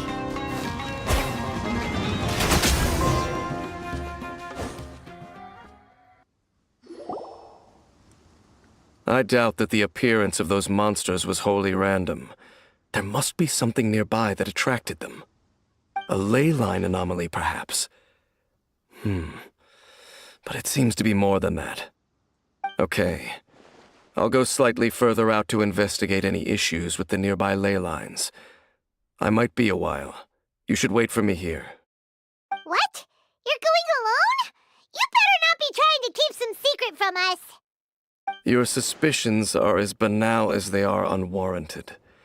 I merely think that this house should remain the focus of our investigation, and as such, someone ought to stay here and keep an eye on it. Not to mention that if even forest rangers are capable of investigating ley lines, I will be more than able to handle it alone. Fair enough. Guess we'll just camp out here then. Good thing there's a bonfire over there. Let's make ourselves something to eat. All this running around has made Paimon real hungry.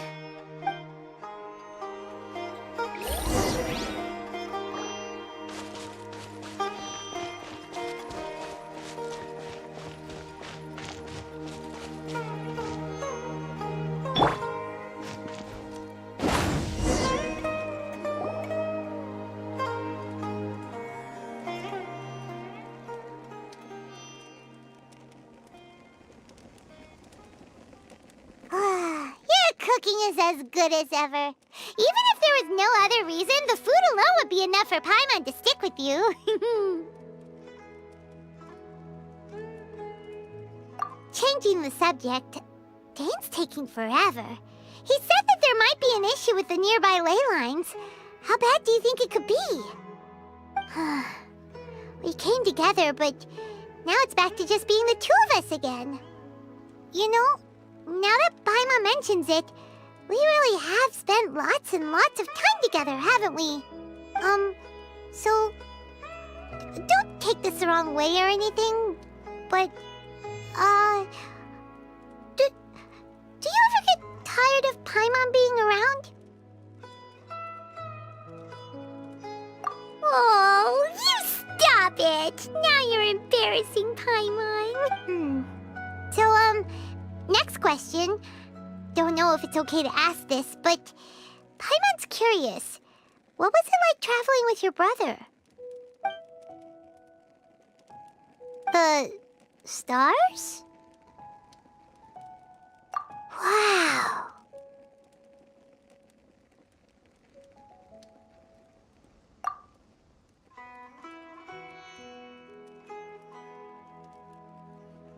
Yeah, Paimon understands.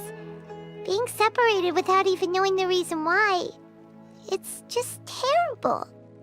But we'll find the truth together. Sure as Paimon's your guide. Just you wait, Heavenly Principles! And you too, Teyvat! You know what?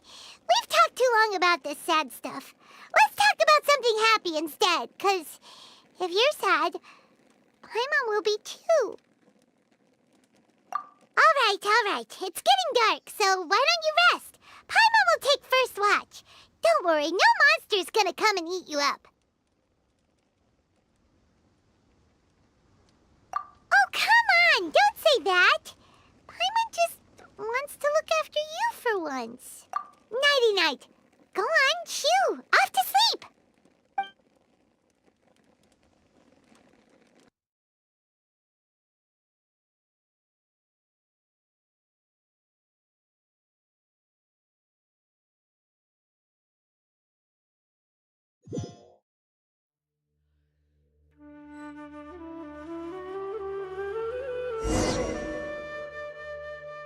Hey, time to wake up. The sun has risen.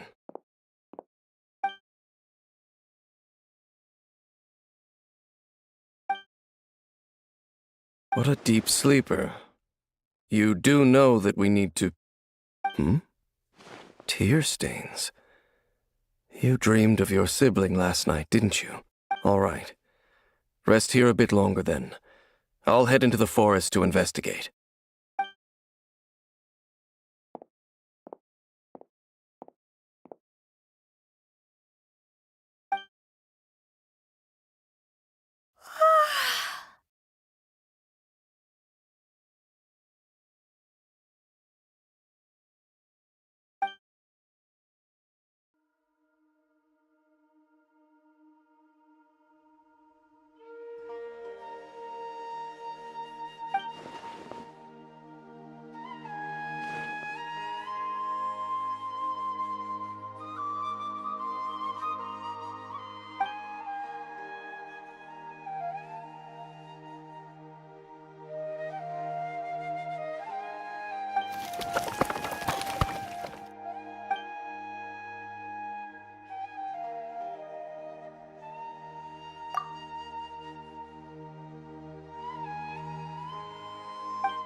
do you think you're doing? This place is not whatever you think it is. Nor should you be poking your nose into my business. Begone! Your travel companion. You mean the one that was keeping watch by your side last night? Your companion departed for the forest early this morning. That much I saw with my own eyes.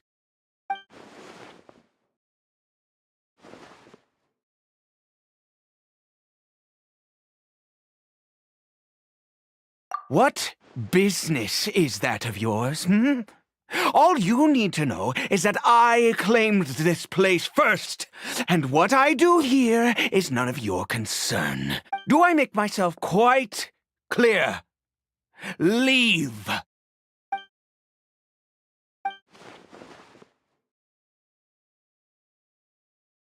Well, what are you waiting for?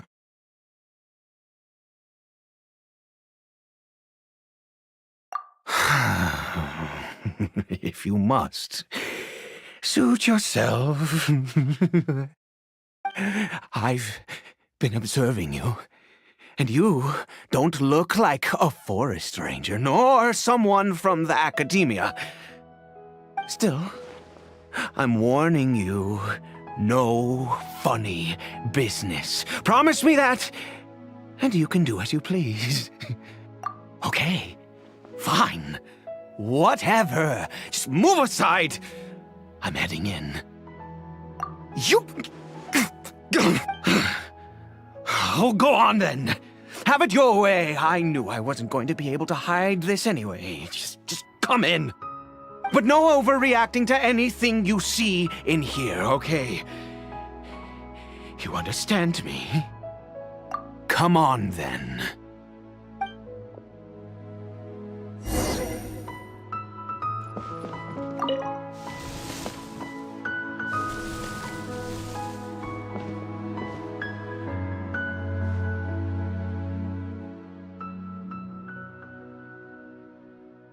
Mind your own business. And don't worry, he isn't aggressive. How could he be? He was too young for anything like that. So don't you lay a finger on him. Just find yourself a corner to rest if you're tired or cold. Huh? You know Conria? Who are you? Exactly. And how do you know I'm from Conria?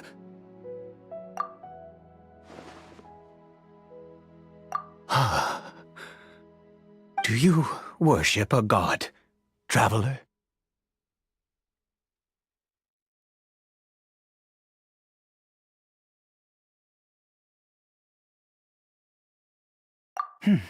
Sounds like you've had an eventful life. All right, well, my name is Ida, and you are correct. I was once Conrian. I apologize for my earlier hostility, but you must understand, as far as I'm concerned, humans who do not worship the Seven are nigh extinct. And all who place faith in the gods are my enemies. That may be. But the fact is that chances to talk to people like yourself have been few and far between since the cataclysm. This wretched curse of immortality. Who knows how long I must continue to suffer like this? The curse.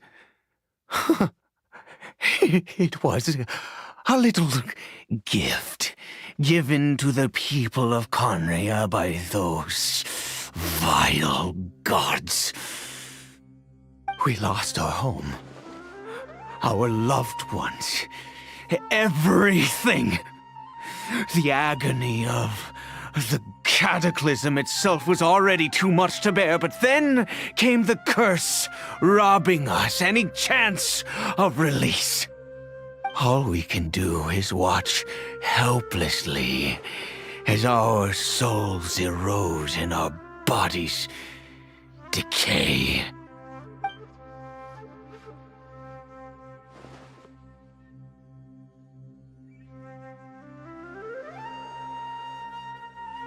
Because, although Conria began with a single bloodline, it was a home to others too.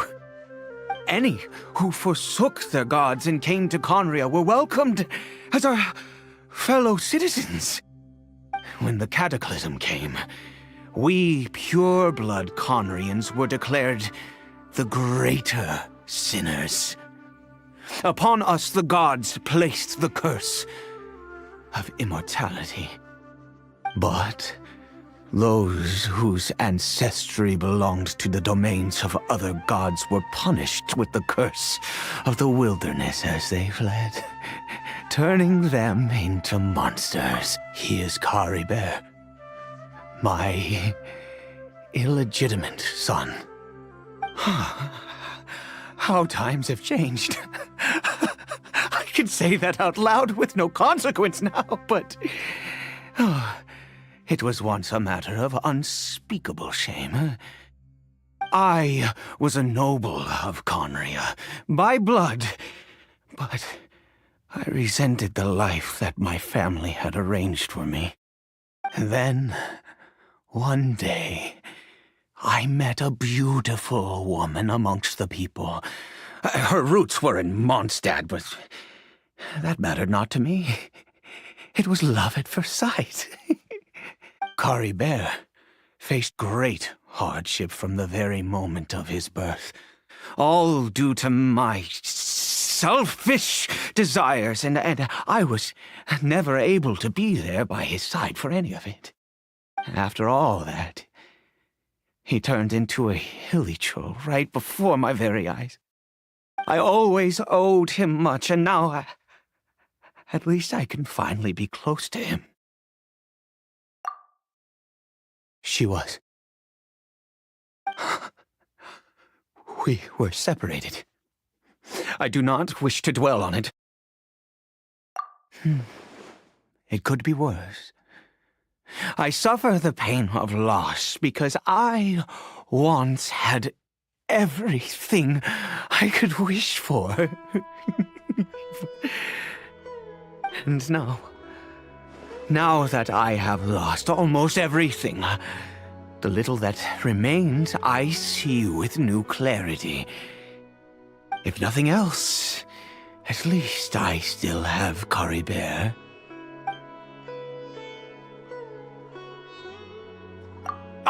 Yes, that reminds me. I only returned here to check on Kari Bear, but I do have other things I wish to do. You may come with me, if you're so inclined.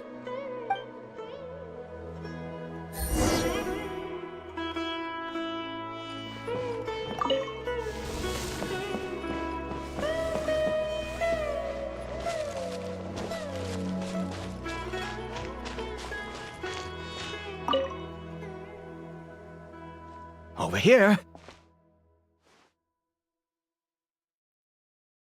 I'm sure you're wondering why I brought Kari Bear here to Sumeru. Well, it's because he needs a medicine that can only be made here. One which will help him to recover his clarity of mind.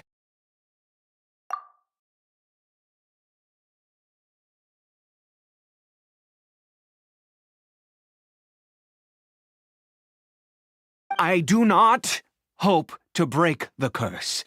I am well aware of my powerlessness against the punishment of the gods. But it is said that this medicine is imbued with the power of Sumeru's god of wisdom and can awaken the mind from a state of deep stupor. It has been used in the past to treat cases of mania. I believe that it might just work.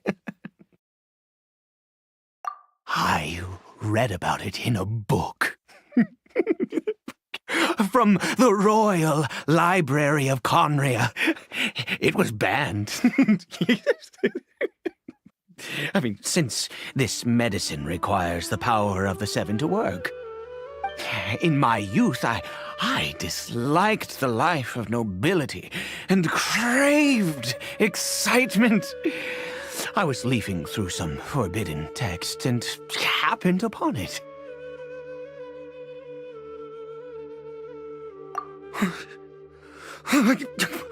What other choice do I have? What exactly would you have me do? The gods have already punished us. What does one more sin matter now? Never mind. As long as you understand. I'm sorry. I struggle to take control of my mood sometimes. Perhaps a consequence of having lived too long. Yeah. As it happens, I am in dire need of some help to make this medicine. My hands don't have the dexterity they once did. I fear they may be decaying from within. All thanks to this curse of immortality. Okay. To start with, take this ingredient.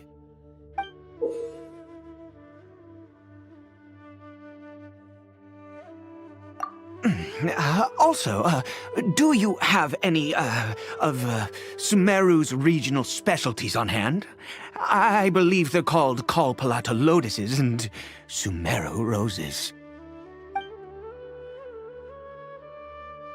Oh, wonderful! Oh, in that case, we have everything we need. This is the method for making the medicine.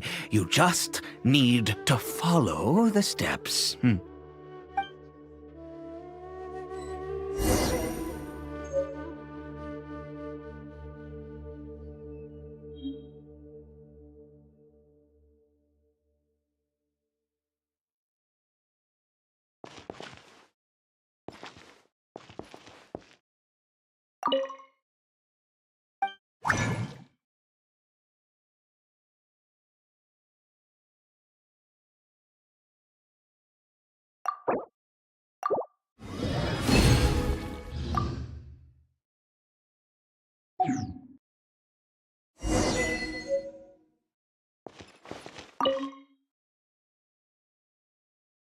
Is it done? Oh, splendid! Let me see!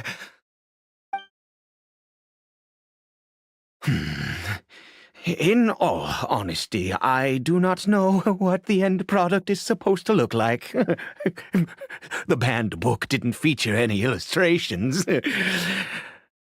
Well, the moment has finally arrived. Curses. No!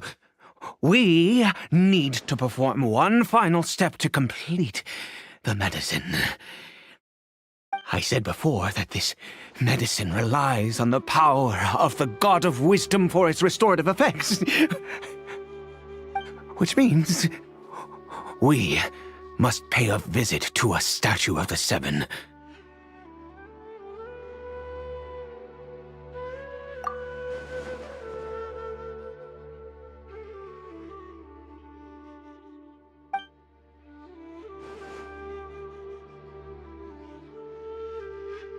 Let's go. Bring the medicine with you.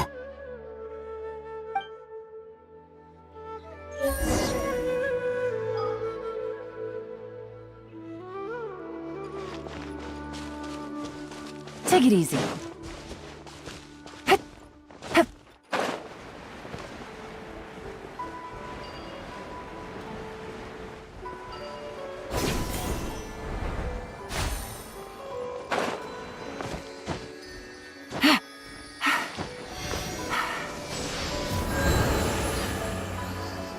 Look at this statue. How can I bow before this thing?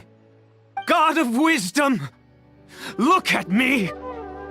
I will utter no prayer, nor will I sing your praises.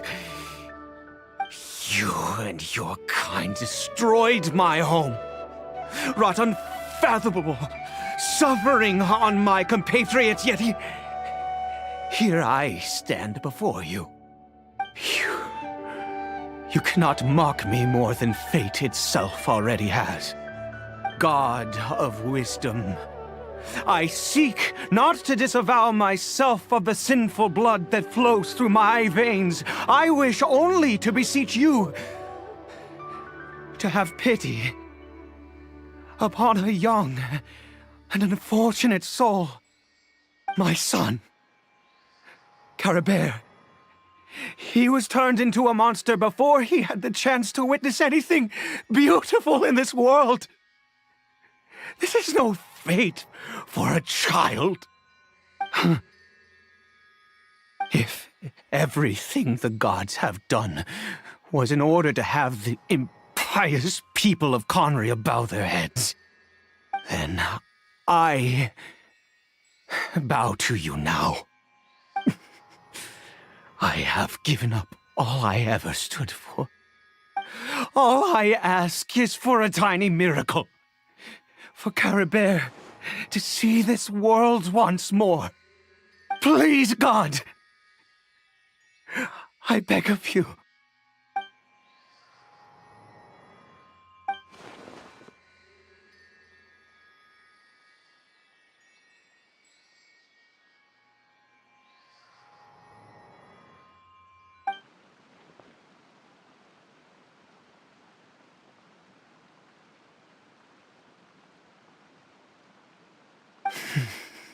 I have made quite enough of a fool of myself for one day. Let's go.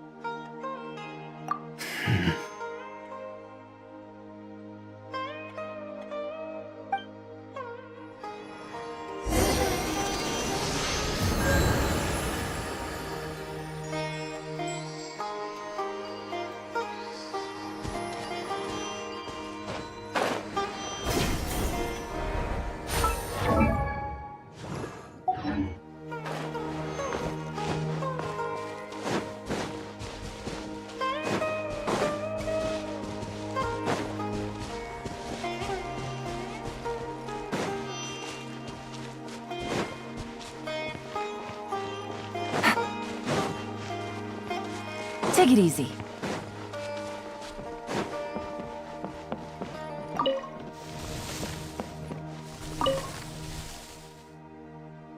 Caribert?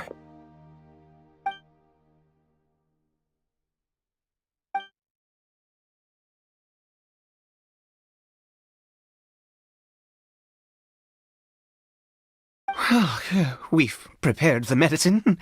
We might as well try it.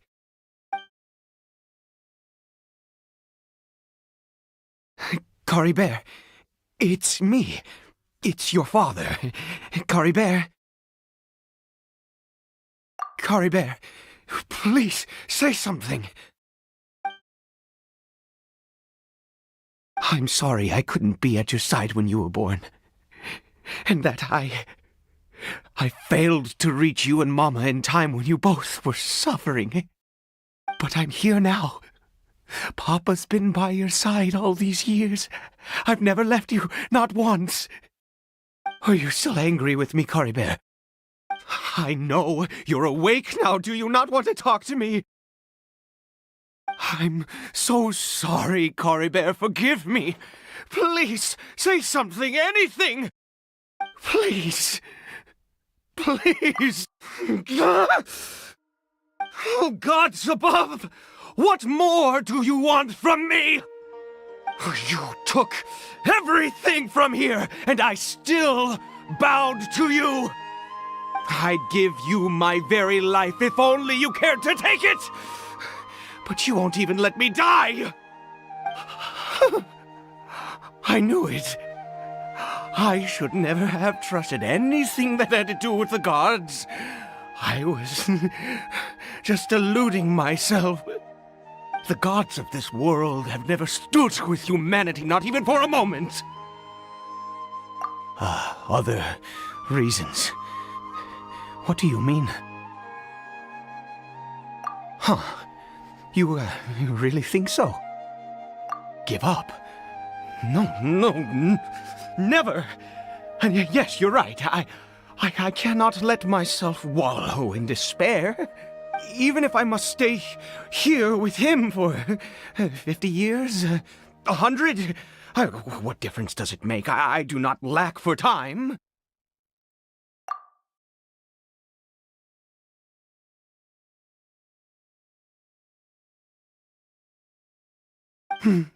Let's go.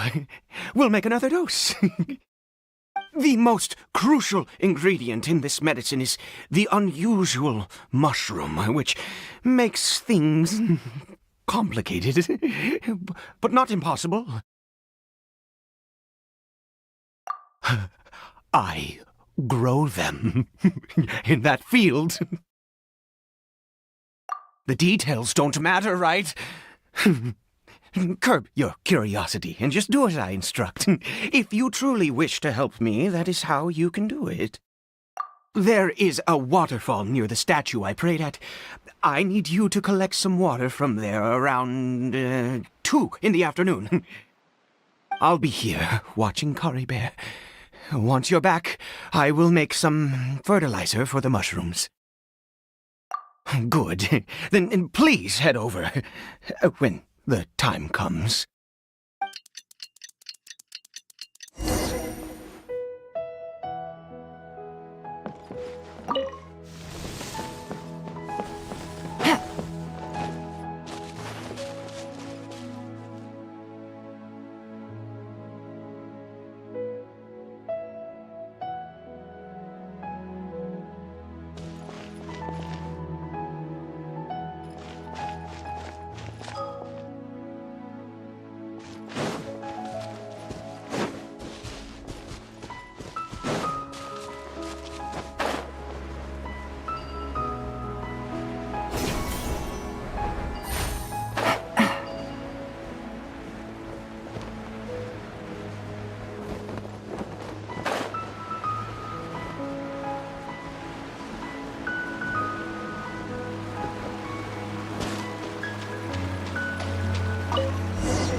Ah, you're back. Carabear's condition is stable. By which I mean he still isn't responding. Anyway, give me the water.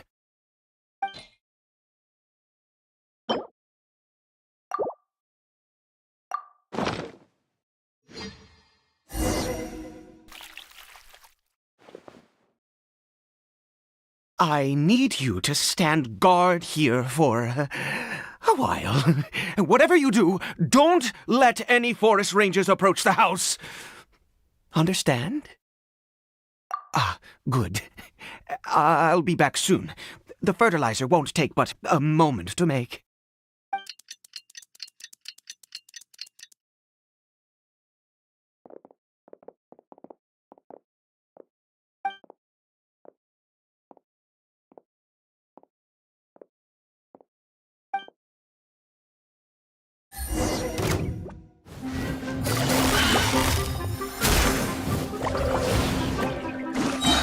Game's up. Fun's over.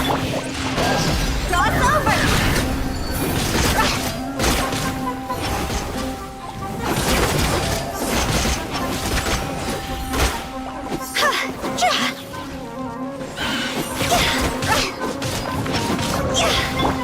Eye for an eye.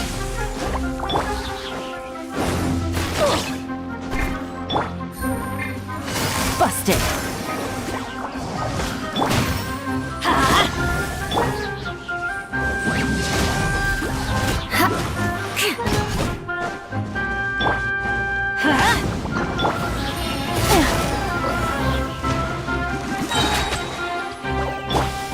I condemn you!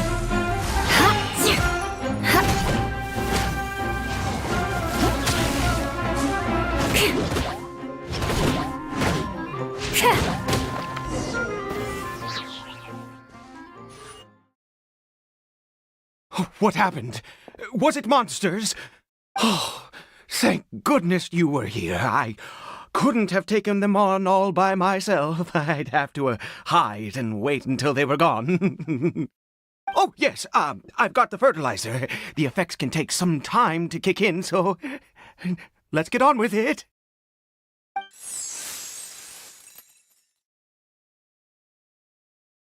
Next, we pick the mushrooms and repeat the same steps as before to make another dose. I trust you still remember the method.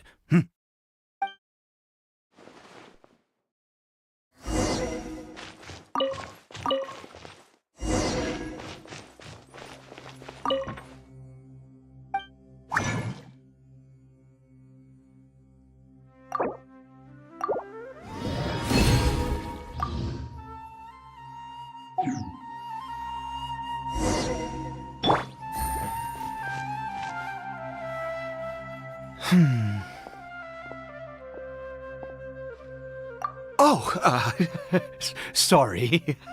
I just, after resting in this field for a while, my thoughts began to wander. I have been so very wary for many years. If only I could fall asleep here in this field and never wake up again. I do indeed. That's why it was just a fleeting thought. Thank you for your help once again. And now, for the final step. Back to the Statue of the Seven.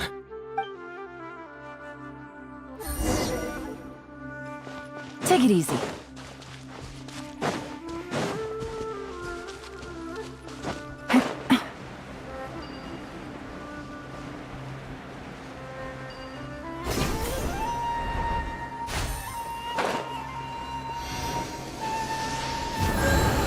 We're here. Let's begin.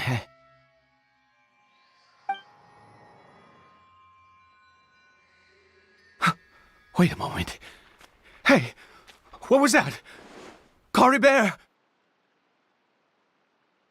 Oh no, he must have left while we were too busy preparing the medicine to notice. Come on, we have to catch up with him.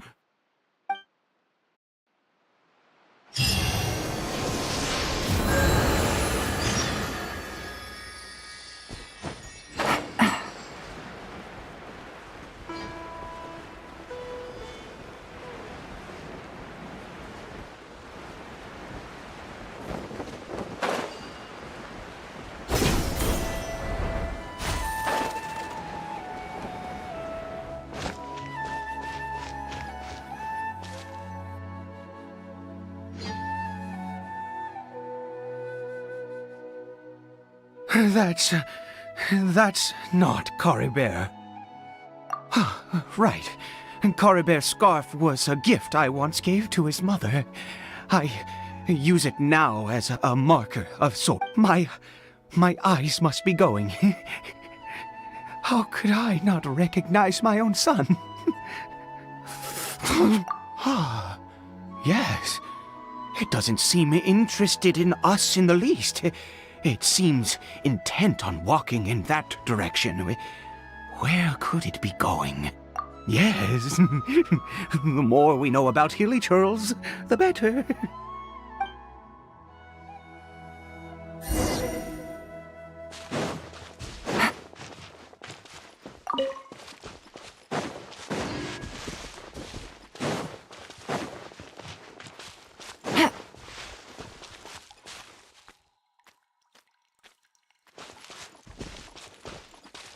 Did it go in here? Well, let's head in.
I got a new letter from an informant.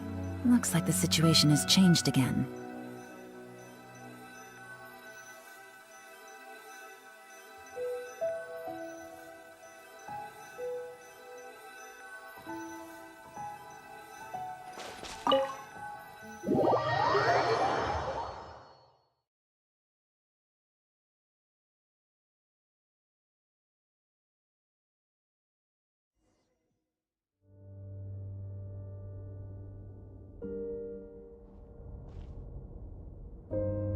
What a ghastly place. Has it always existed? I swear I've never noticed it before. Huh. It looks like they're, worshipping. Sometimes walking, sometimes kneeling in worship, and it appears to be in earnest. I've never seen anything like this in all my life. What in the world does this place conceal? Oh, there's only one way to find out.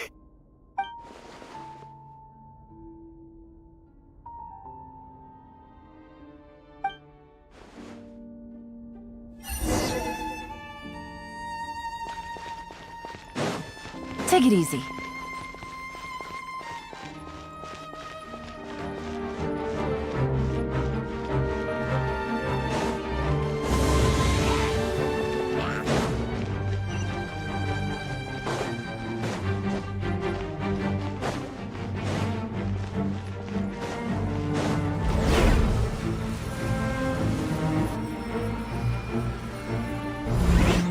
Is this a teleportation device?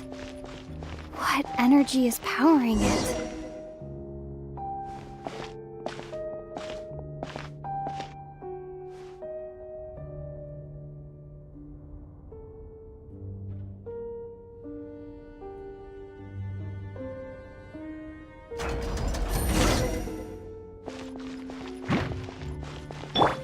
Teamwork is dreamwork! Eye for an eye!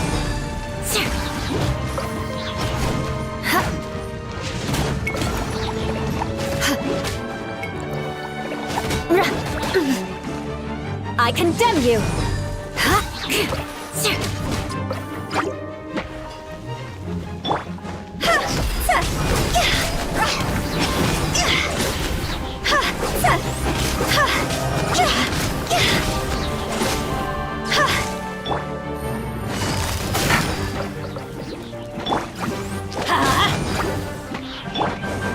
Rack and ruin!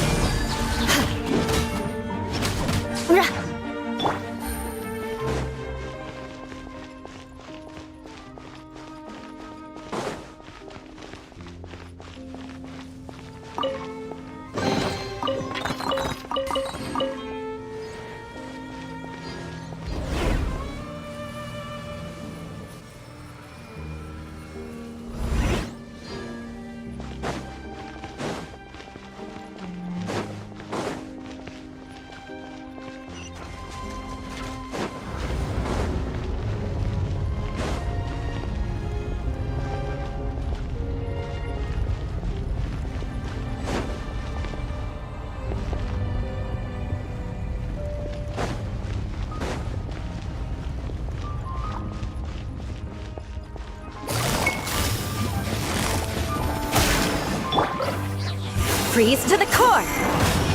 Eye for an eye!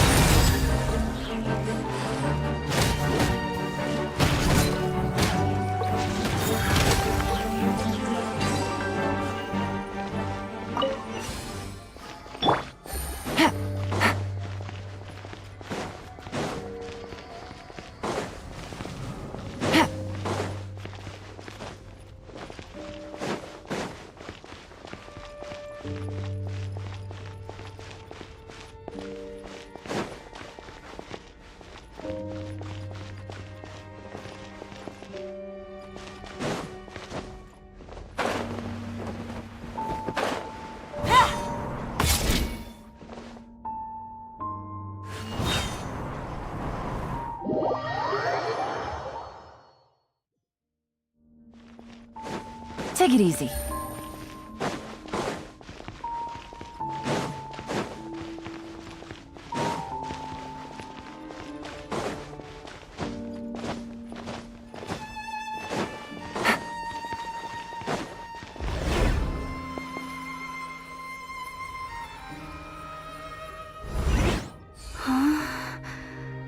How did I get on the ceiling? Did the room turn upside down, or gravity itself? It seems like I need to find a place to insert the rune.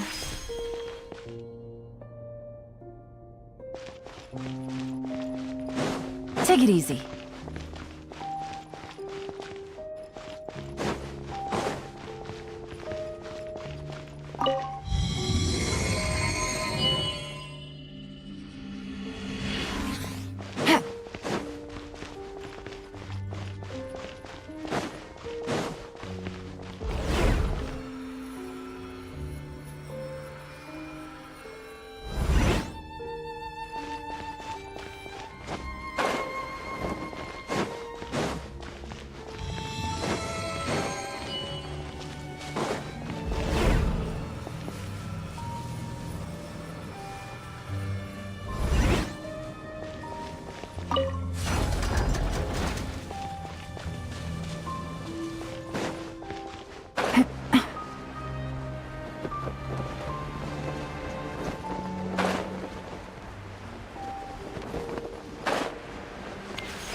Humans, fate has not granted you the right to enter this place.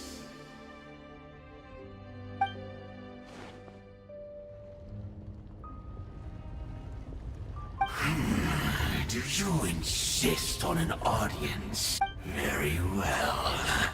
Then I grant you the trial of destiny.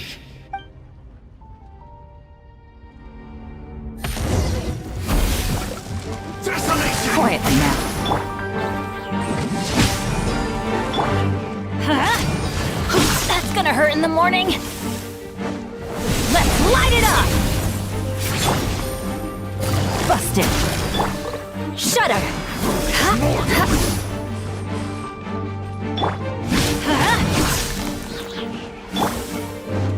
I condemn you. Quietly now.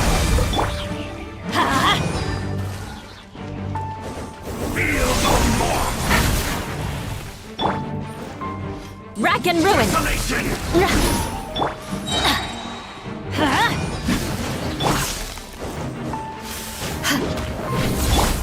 Busted! Everybody stand back! Here comes the catch! Gee!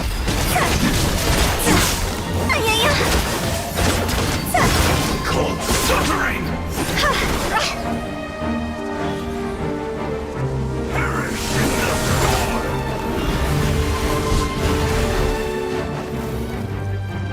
Desolation!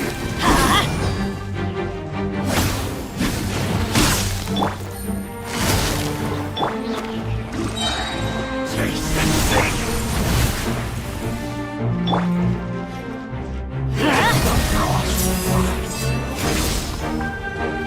Let's light it up!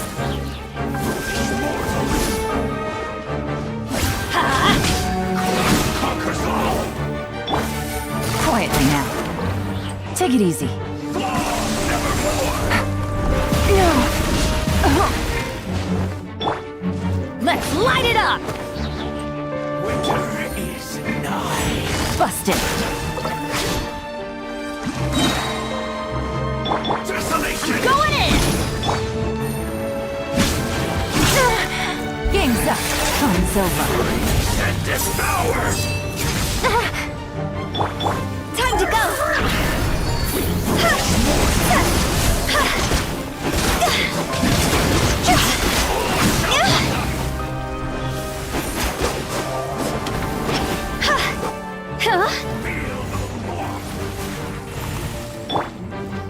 Adventure time!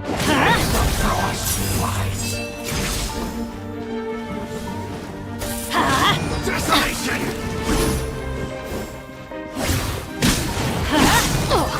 Conquers all! Perish in the storm!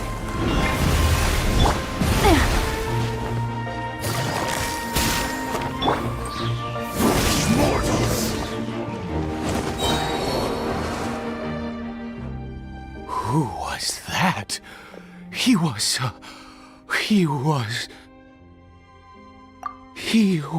a perfect being. I'm in awe. He had the most wondrous aura, a perilous yet beautiful power. Oh, truly mesmerizing. And yet, you were able to defeat him. Oh, your strength is greater than I had imagined. Let's continue on.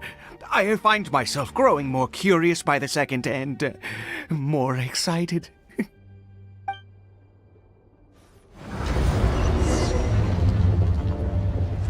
Everybody stand back!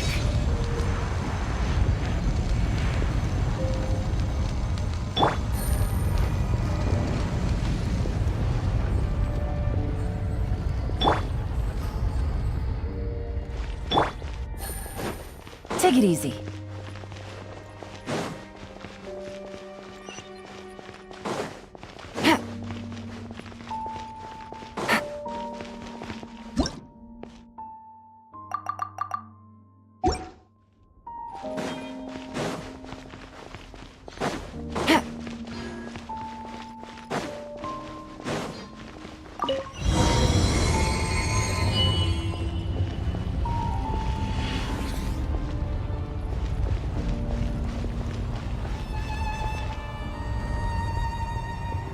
I think we've made it to the end.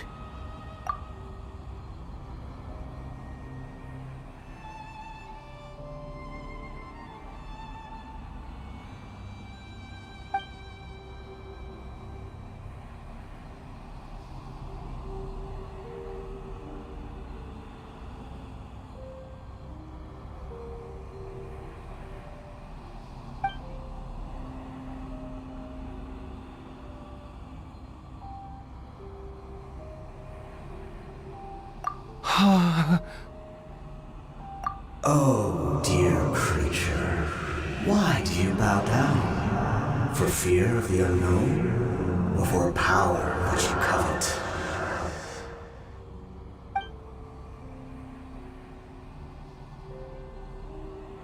Oh, dear creature, why do you bow down? For I am no god.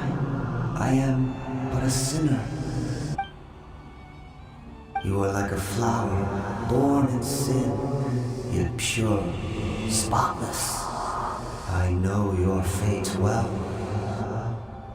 You need no longer hold back your resentment, nor accept the countless lies.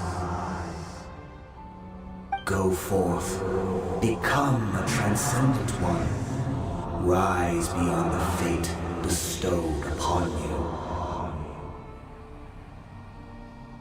And I shall shed a tear at the end of time, as I gaze back upon your life.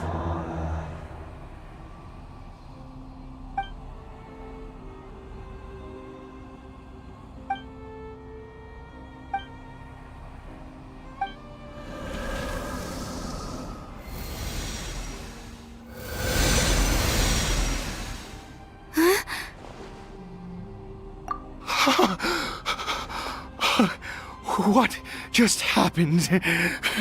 When I saw that thing, my heart was instantly at peace. I was overcome by a sense of awe or joy, perhaps. I feel good. In fact, I feel better than I did before I came in here. How peculiar. Oh, is that so? All right, as you wish.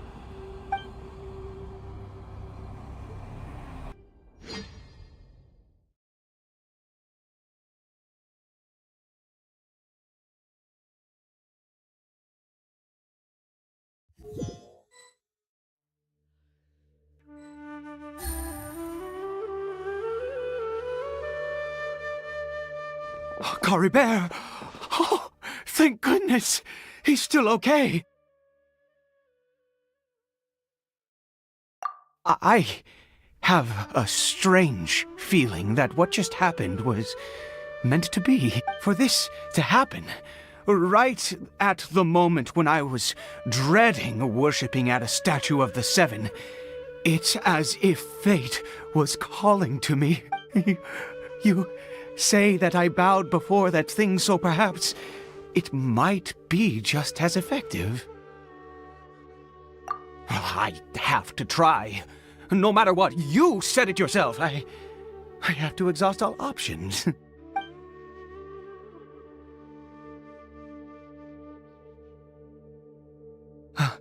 Cory Bear?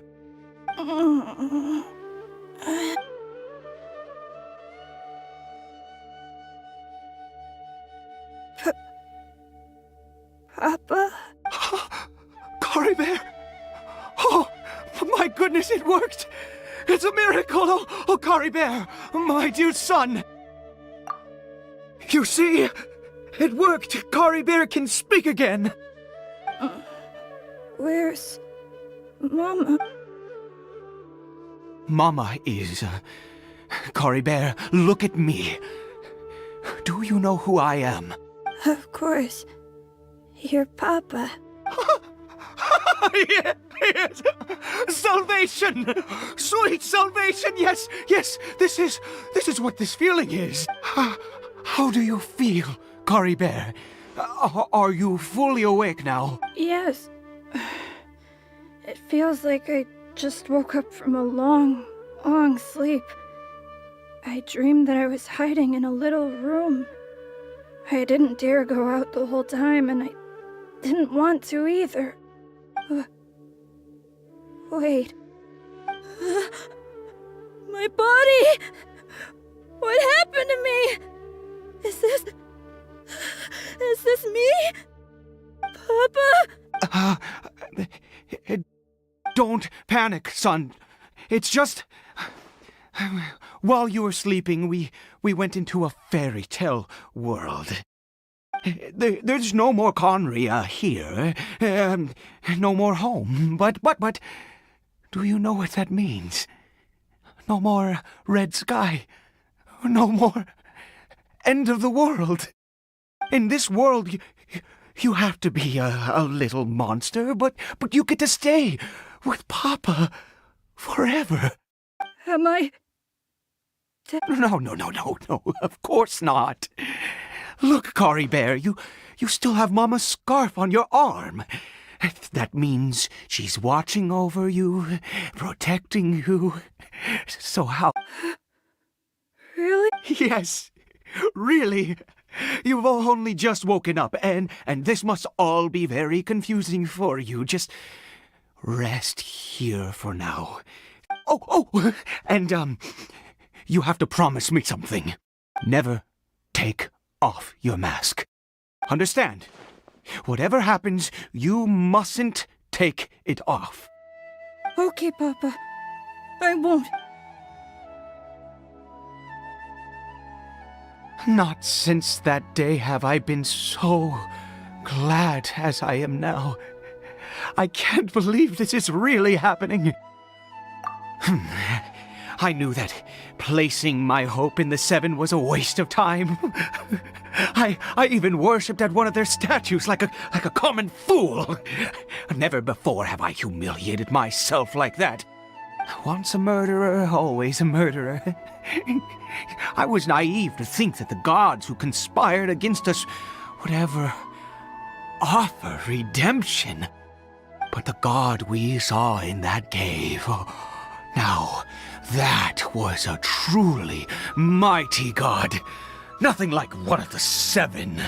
That wondrous power, it was truly enchanting. Surely that must have been the reason I bowed down. Now then, after one beseeches a god, and the god responds by answering their prayers, should they, do something to show their devotion? Piety is hardly my area of expertise. But surely I should honor the god that has honored my wishes. A sinner?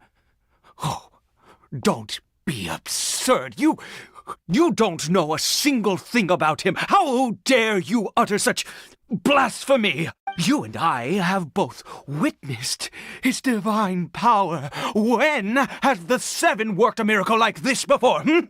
Never! He is a god, mightier than they, and yet you would call him a sinner. Oh, preposterous! No matter. Believe what you will. You cannot shake my faith. I am going to pay my respects with or without you.